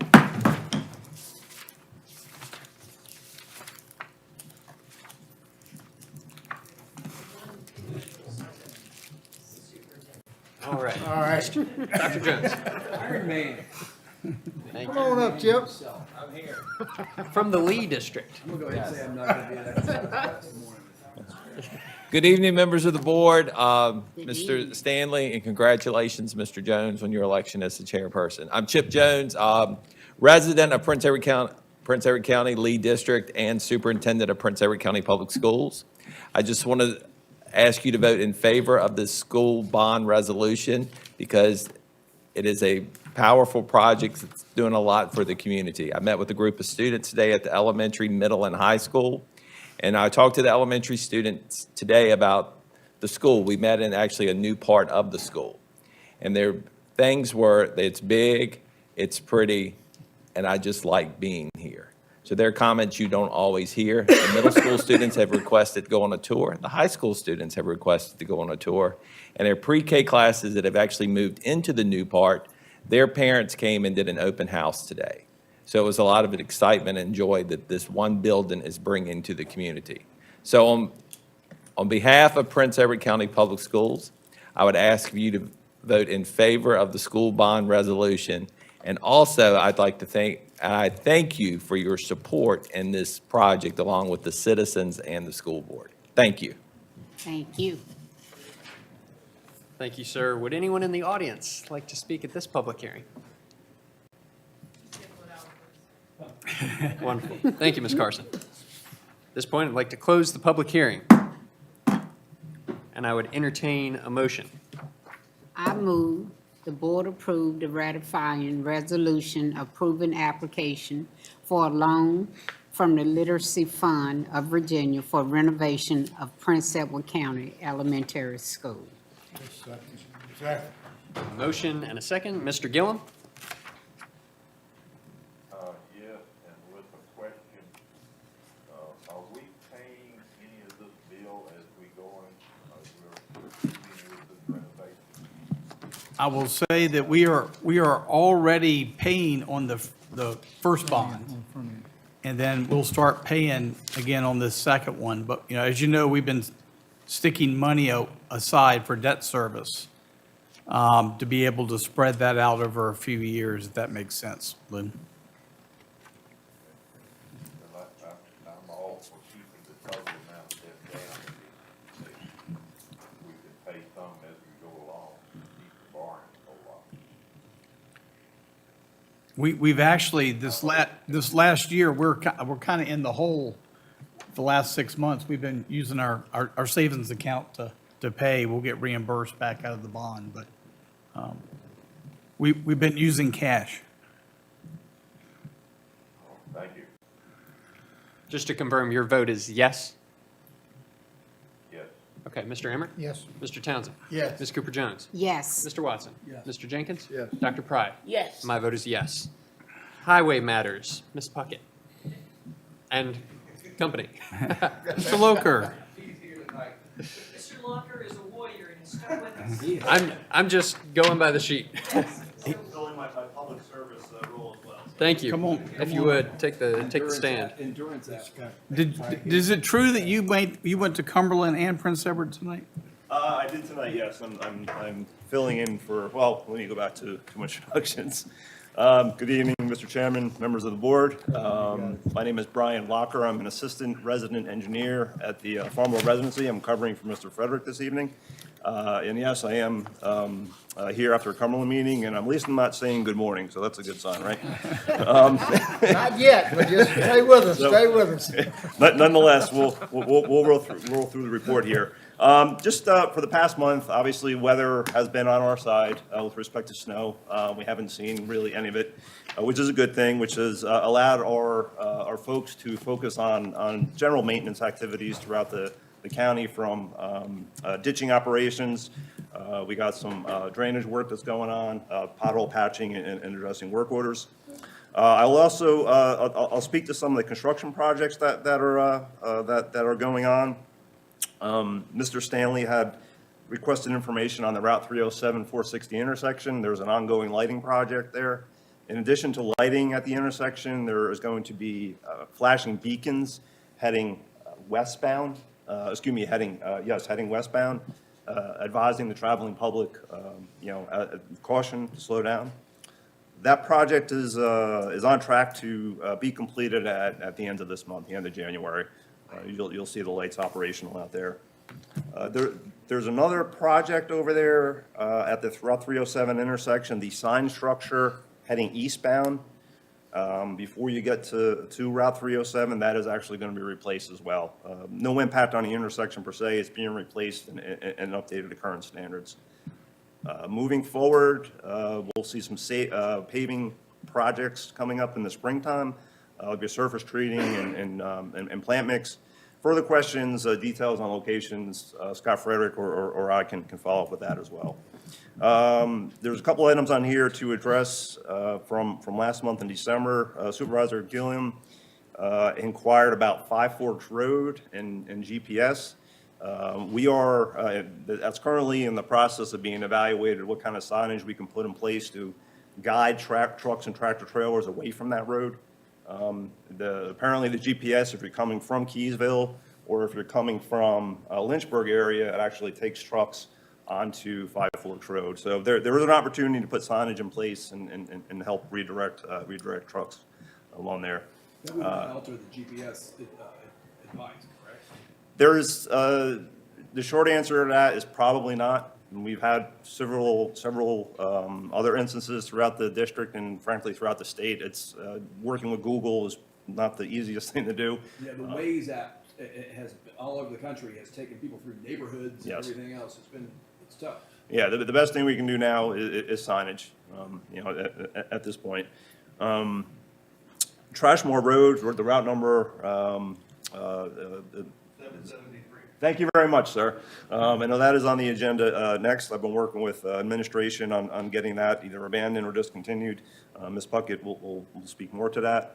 And then the last thing I have on here are the convenience center signs that I'm working with Mr. Stanley and Mr. Cook on and getting them in place.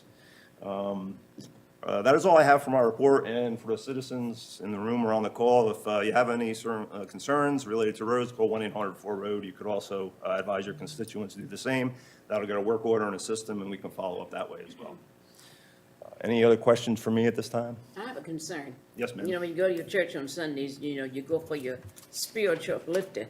But in talking, I had several constituents, Poorhouse Road. Mm-hmm. They complained about that road, the potholes, the terrible conditions, and they would like something to be done about that terrible road. Okay.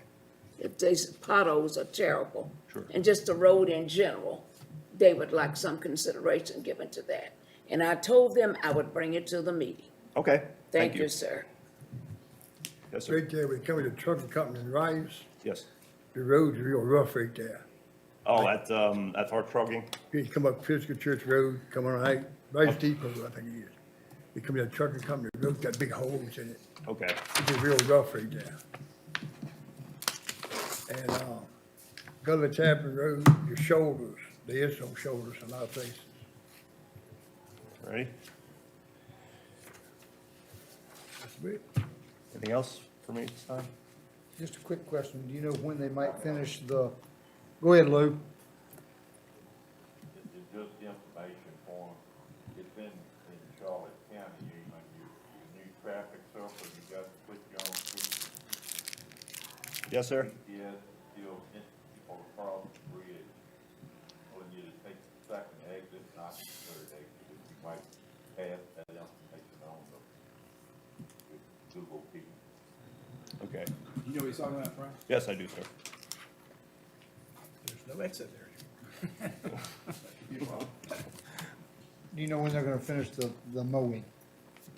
The mowing activity is, there's mowing activity going on now. That is in the stages of being wrapped up, and then it'll restart again in the spring. I don't have an exact day for you, but it'll be within the next couple of weeks. If there's a specific location that you have concerns with, or Just people in Prospect wondered why we're in a quote-unquote another year and they hadn't finished last year's mowing. I said, I'll bring it up and Sure. leave it at that. The operations that are going on in that way, boom ax and the slopes. When VDOT went through earlier this year and took down the bigger trees, the intent was to go in there afterwards when the smaller vegetation is dormant and knock that down as well. So that's what's going on now. Any other questions for me at this time? Thank you, sir. Thank you. Thank you for being here. Sure. Mr. Jones?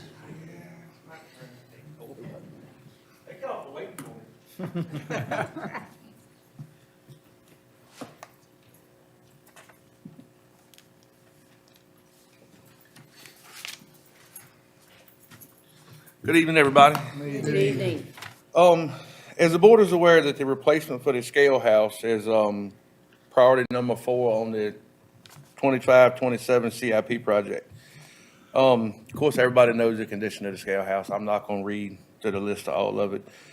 One issue is the county will have to address the scale house is a possibility that VDOT right-of-way, Route 773, goes beyond the entrance to the landfill.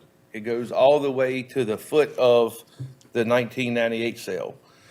So what we're proposing is to have the county make a motion to abandon Route 773 and it belong to us.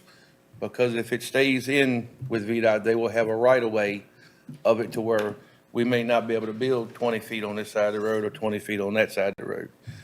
So in just the short version of it is we're just trying to get the road to belong to us, where we can do pretty much what we want, where we want on the side of the road without having any kind of anybody else having any say-so on it. And plus also with the road belonging to us, it will lengthen my queue, which in DEQ terms, the queue is the length from the scales to the adjoining next highway. And I'm only allowed to place so many trucks on that, which may in terms later on affect the amount of tonnage I can take per day, which could possibly keep the landfill from growing. So if we have that road ourselves, I can back trucks all the way up past the gate now and it not be impeding on a VDOT road. So that will be beneficial for years to come. As everybody's heard, the Lynchburg landfill may be shutting down, so it may be opportunity for us to take in more out-of-county trash and bring more revenue into the landfill. So it's a couple different processes, right? So you know the processes better than I do. One of them is abandoning it. What was the other one? Discontinuing it. I think those are the two options. The better option we decided was the abandonment, right? Yeah, the abandonment, actually, the right-of-way is, I'm gonna say, dissolved. With the discontinuance, the right-of-way would be maintained for public use. But that, as Jeff has described, could be problematic, because in the placement of the scale house, there's setback requirements. VDOT has researched its records, we have researched county records, and we included in the board pack what was available, and the county originally built the road, and you can see that there was board action to ask VDOT that the road be a state road. I think it's fair to say that since the road was built back in the 80s, to the best of my knowledge, I've been here since the late 80s, that the entirety of that 0.23 miles, David, I think you would agree, has never been fully maintained by VDOT. So they really, over the years, probably maintained to the gate, which is probably, I don't know. But even in recent years, our staff does the majority of the snow plowing and I'm going to say some of the maintenance on that entrance. So the county is the sole adjoining landowner, so there would be no impact to any other property owner, any citizen. There's no impact to anybody except the county and VDOT. So we think that this would be advantageous in the long run for the county to just, resume legal authority over that section of right-of-way and have the right-of-way dissolve. And there's a 309 is the picture I was going to show you for a visualize will show you where the 0.23 ends at, David. That's right there at the last light pole past the concrete pile. So, we wouldn't be able to do anything on either side of that if we don't. It's a pretty robust process that the board would adopt a resolution tonight. There's a process where you can either hold a public hearing or do the willingness to hold a public hearing.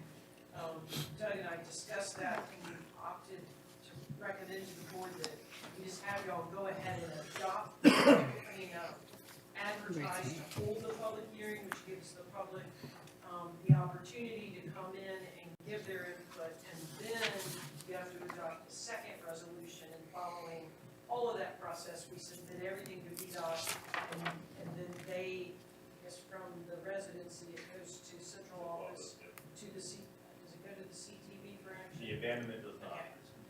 So, so there's a pretty robust, process that also gives the public ample opportunity to voice their thoughts. Okay, and I make the motion. I second it. All right. Motion on the floor and seconded. Mr. Gillum? Yes. Mr. Emmerich? Yes. Mr. Townsend? Yes. Ms. Cooper-Jones? Yes. Mr. Watson? Yes. Mr. Jenkins? Yes. Dr. Pride? Yes. My vote is yes. The motion carries. Thank you all. Thank you, thank you. Jeff, please go ahead with your department update.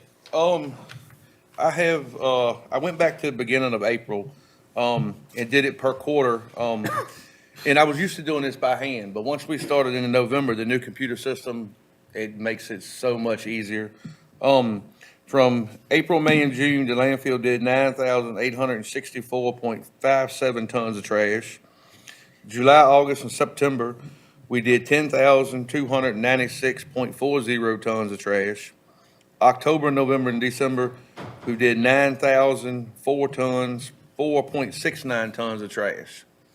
The week of Christmas and New Year's, we did over 700 tons in just in-county trash only. We've completed the Worsham site. I think everybody's pleased and happy with that. I think it looks really well. Thank you. The Worsham Convenience Center. Yes, ma'am.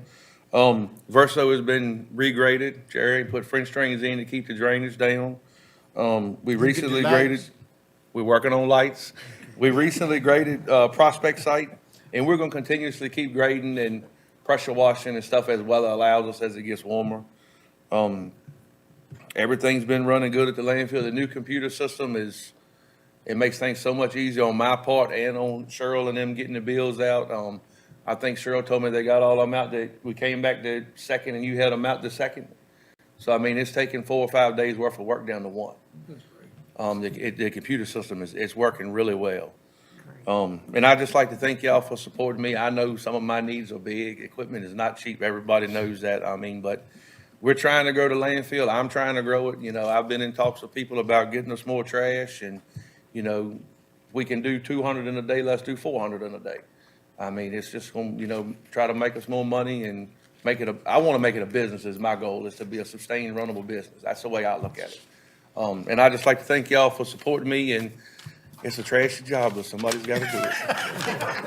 Keep it up, Jeff. You're doing a great job.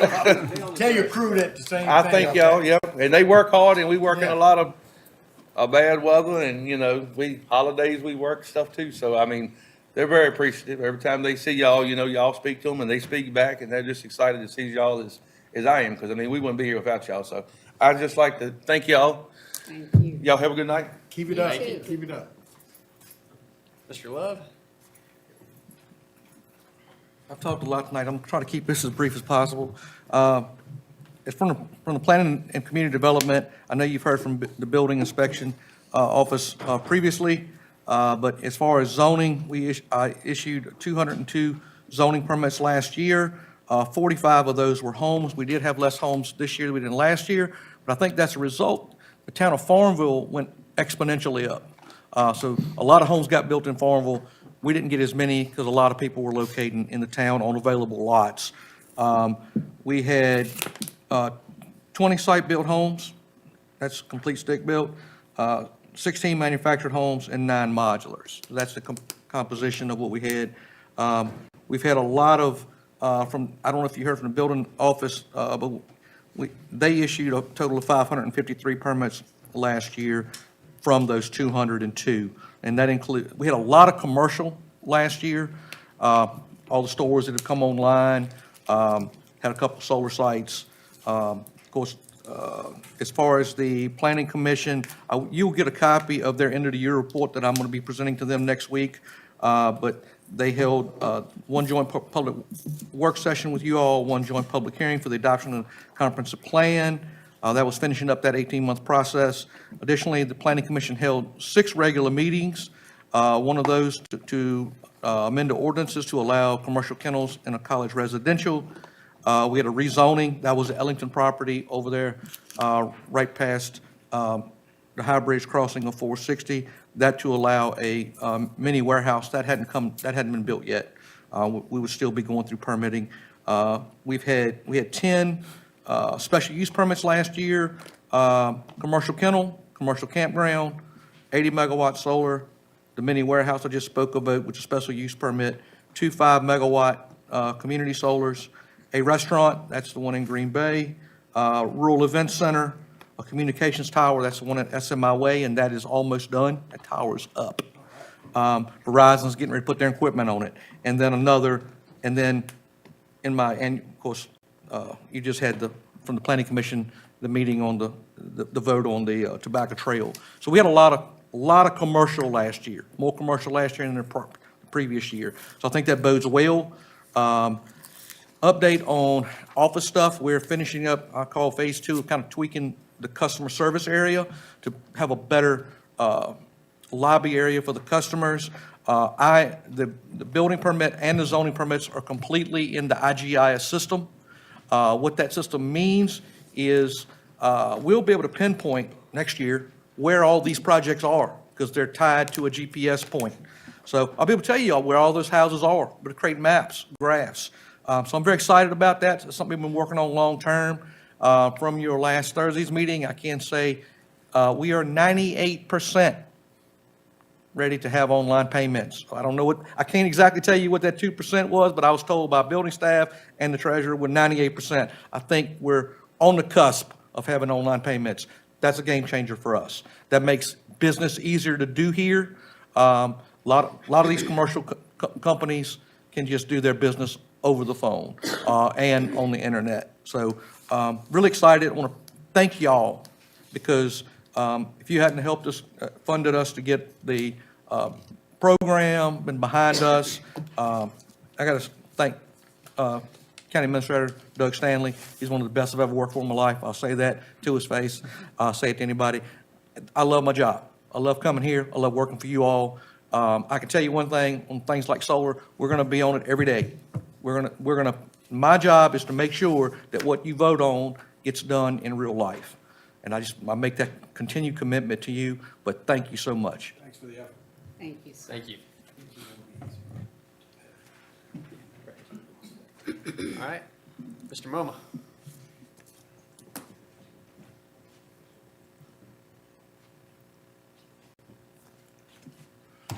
Mr. Chair, members of the board, so 2025 it is our largest year in Prince Edward County Animal Control as far as numbers.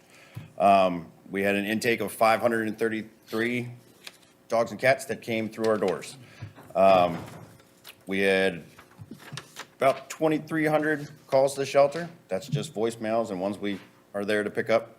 And as I promised you, I'm not gonna say promise, but mentioned about it, doing more enforcement this past year.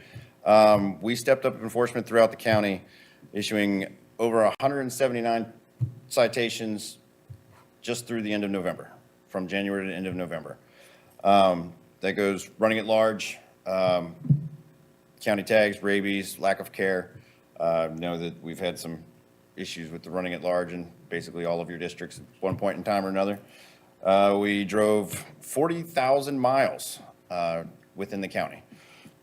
A couple other things we've been working on. Officer Whitmer worked with Prince Edward County high school students for a work-based learning program for those in like animal sciences and such, and they come in and we kind of teach them animal husbandry and how to do different holds and medical things. That's been an eye-opener for us and them, I think, but it's been going well. Officer Moore completed ACO school. All 3 of the people in my department, we have completed 3 separate firearms training courses. Keep up on all the good stuff. But the biggest thing, other than the numbers and all the boring stuff, I want to thank all of you for, one of the biggest things we've done this year is moving forward with the design for the new shelter. Like just going through with Doug and Sarah and the architects and just kind of chipping away, figuring out what the best cost-effective and, solves the county's growing need for animal issues in the county. I just appreciate it, and I'm glad that I got a job. Do you guys have any questions? Adam, one quick question. Yes, sir. I got some phone calls the other day. If you would, give me a call and tell me how many cattle have been hit this year in the roads. Okay. I think some on 460 3 or 4 weeks ago, is that correct? Yes, one got hit. I worked that one. Same area that some got hit. I want to say about that is, 18 months ago? I want to say that is correct, but I'd have to look back on that one. But yeah, in the same general area, I do know that part. But when it exactly happened, I'm not entirely sure. All righty, well, y'all enjoy your evening. Thank you much. Thank you, sir. Thank you. Next, Ms. Stimson. Yes, sir. David, I think one of the teachers, middle school, totaled her car. Good evening again. It has been a busy year for finance. We completed the FY 25-26 budget. As you heard just a few minutes ago, we finished the FY 25 audit. We wrote 3,400 checks, AP checks to vendors, with a total payment of over $83 million. 23 million of that was for the school construction fund. $1 million was for the Worsham Convenience Site. And then there was CELF and ACO project and the EMS comm system. Was a good portion of those that we did. On the HR side, we've hired 21 full-time staff and 20 part-time staff. We also had employees leave or retire, and it was 19 full-time staff. One of those was retirement, and then 6 part-time staff. And then Jeff briefly talked about the landfill billing system. On our end, we had a few hiccups, but as he said, we got our bills out in a day, which is unheard of previously. So thank you for getting that system for us, and it does seem to be working well for us. And I'm sure we'll be getting better as time goes on. 2026 has already started busy. I started working the W-2s, and there was a hiccup with that. And I spent 2 days trying to make sure that everything was good, and found out that the system that we use for payroll and W-2s had a boo-boo, and they fixed it the 2 days after I ran the reports. So I'm back to square one on W-2s. But they will be out on January 31st. So that is all I have. If you have any questions for me, I'd be happy to answer them. But I'm up next.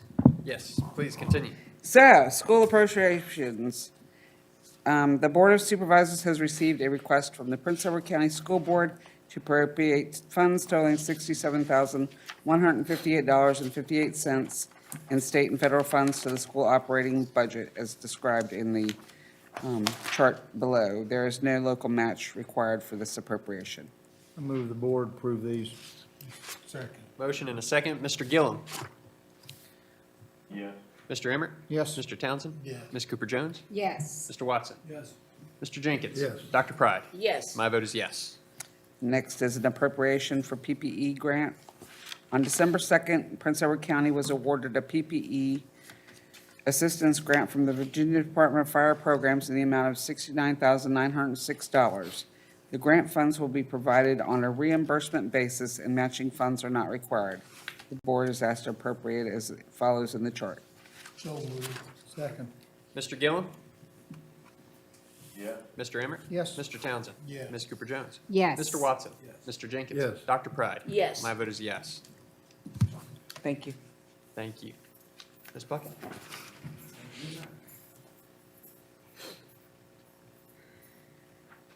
On page 329 of your board pack,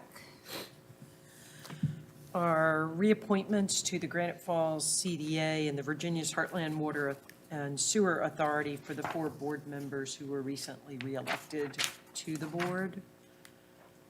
These are two of the easiest appointments. They haven't met in the last 5 years. I get ready to say, why we got I proudly served on these boards. Those are entities that were created by previous boards. This board would certainly have the option to dissolve them, but at some point in the future, they. We may need them. Yeah, I was going to say they could serve a purpose, so we try and maintain the legal status and the appointments, so. Move to the make the appointments as noted. Just for a quick point, somebody that's not on this, get these motions made so we don't have any conflict of interest. Ms. Patty, would you entertain a motion to make these appointments? I do. And Dr. Pride, would you second that? I second that. Okay. Mr. Gillum? Being dumb on it, should I say?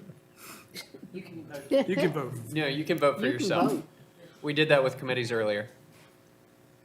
All right, I'll go with it, yeah. Mr. Emmer? Yes. Mr. Townsend? Yes. Ms. Cooper-Jones? Yes. Mr. Watson? Mr. Jenkins? Yes. Dr. Pride? Yes. And my vote is yes. Thank you, Sarah. Doug? I'll make it quick. The 90-day trial the county requested from Peavers to place their weekday, daytime, 12-hour ambulance at the Prospect Volunteer Fire Department has been completed. Public Safety Committee received a report from Trey at their meeting on December 17th. EMS call times were cut in half, 8.9 minutes versus 18 for calls handled out of the Prospect Station. The Prospect unit provided, Trey felt, tighter response times, predictable EMS arrival, and better reliability. Calls out of the Peavers Station for that portion of the county experienced a wider variation in response times. Response times frequently were exceeding 20 minutes. The Public Safety Committee has requested that Peavers continue to operate out of the station, and Peavers leadership is currently evaluating that request. Most of their concerns centered on burnout, that the staff at the Peavers Station were getting overworked. So they're going to try to take a look at that and make some recommendations. I talked to Delegate Wright and his aide, Cade. He has filed the bill to add Prince Edward County to the list of localities authorized for the 1% sales tax. If there's a statewide bill, which we expect there will be, he would withdraw that because it's going to just get merged into the bigger bill. On Monday, December 29th, a resident of Monroe Church Road was bitten by a bobcat. The animal was shot in the head and the head was sent to the health department. I believe it has tested positive. So I believe they're undergoing treatment and certainly, as far as we can tell, everybody's been taken care of. But, people just need to be aware of animals that shouldn't be out, say, in daytime, that are acting strangely, and please call animal control in those situations. Exactly. Last thing, the governor announced last week an industrial skills trades regional expansion grant of about $1.3 million that will support Danville Community College and also Southside Virginia Community College to deliver industry-aligned programs, things like welding and some other stuff, so they can expand their programs and offerings. I'm really excited about that. I think that'll be a good option moving forward. But that's all I have unless there are any questions. Just, go ahead. Trey asked me to please call the board's attention to the new monthly report that we received this month from the 911 Center. And he indicated that anyone who had requested to receive the daily report should start tomorrow. So if you have any questions, feel free to follow up with him, but he just wanted to make sure that y'all were aware. He's sending it to my PRJ. If he would, that'd be better. Search tomorrow, so see what happens and. If you don't get it, let me know, and I'll make it happen. Are we not leaving our computers tonight? Right. Oh, that's right. Laptop, there are iPads. Sean, are you taking the iPads tonight? Okay. I need to, since you just worked on it. mine need to go too, since you just worked on mine? All right. keep If mine. there's no further business, I'd enter. One quick thing, Doug, I'm getting a lot of complaints about the landfill, and especially like on, after the holidays. These bins being full, we have got to either put more bins out, something has to be done. Don't disagree, and Uh, we've it- had some, it's- one thing is, I know Rice has been overflow. We've got that older compactor, Jeff's, we're going to try to get that up and running so that each compactor container can hold about 3 open tops. So that cuts down on trips. So if we can take that old and get it up and running, But I'll even have like, Sarah even like at pass. Toggle, they were Full. full on Friday before they ever started, and then people set stuff everywhere, literally everywhere, all along the road, everywhere. They're Sarah- not gonna go to the landfill and leave there with their trash. They're gonna throw it somewhere. Sarah, if you pass that along, staff. Yeah, I should have addressed it with him when he was here. I No, will. Christmas, we got slammed for that 2-week period around Christmas, and especially when we close for a day, you're gonna get, and everybody's got their packaging and stuff that they had at the house, so, I've made some of the same comments. Yeah, we have to have better foresight on weekends and things when, especially if they know it's gonna be pretty weather, people are gonna be cleaning out stuff and whatever else. and Put out some just- extra open tops, yeah. Yeah, just put them Well, out. and, that's one of the advantages, like at work, we've got the ability, you can drop a couple extra cans now without Right. any problem. As Elite, are they up and running again, or they had a bad fire? As far as I know, yes, but. The same can has been sitting there with the. Full. For going on, I know it's been 7 weeks. Who is it? Elite Recycling, they do our hauling for. Well, they do your for the, electronics, and that being, and therein is another problem. It was 2/3 full of electronics, and now it's completely full and running over like 4 feet above it with trash. Because What site is that? Toggle. We'll get back to you. If you see something like that, let us know. Because I usually will hit Rice and Worsham every week, because that's here, and I know Sarah tries to stop at Prospect, but Yeah, I go to all 3, 5 times a day, it seems like, 'cause somebody. Jerry, I know you're too, if y'all go Well, by and one's a see half a something, mile let us from know, my and house. we'll follow up. I just took the tractor down there and mashed it all down so it could get more in there, but that's, I mean, if they'd had 3 more bins there, that wouldn't have Wouldn't be happened. an issue. No. Make a You got motion we anything adjourn? else, David? I make a motion we adjourn? Motion on the floor, we have a second. Mr. Gillum? Yes. Mr. Emmer? Yes. Mr. Townsend? Yes. Ms. Cooper Jones? Yes. Mr. Watson? Mr. Jenkins? Dr. Pride?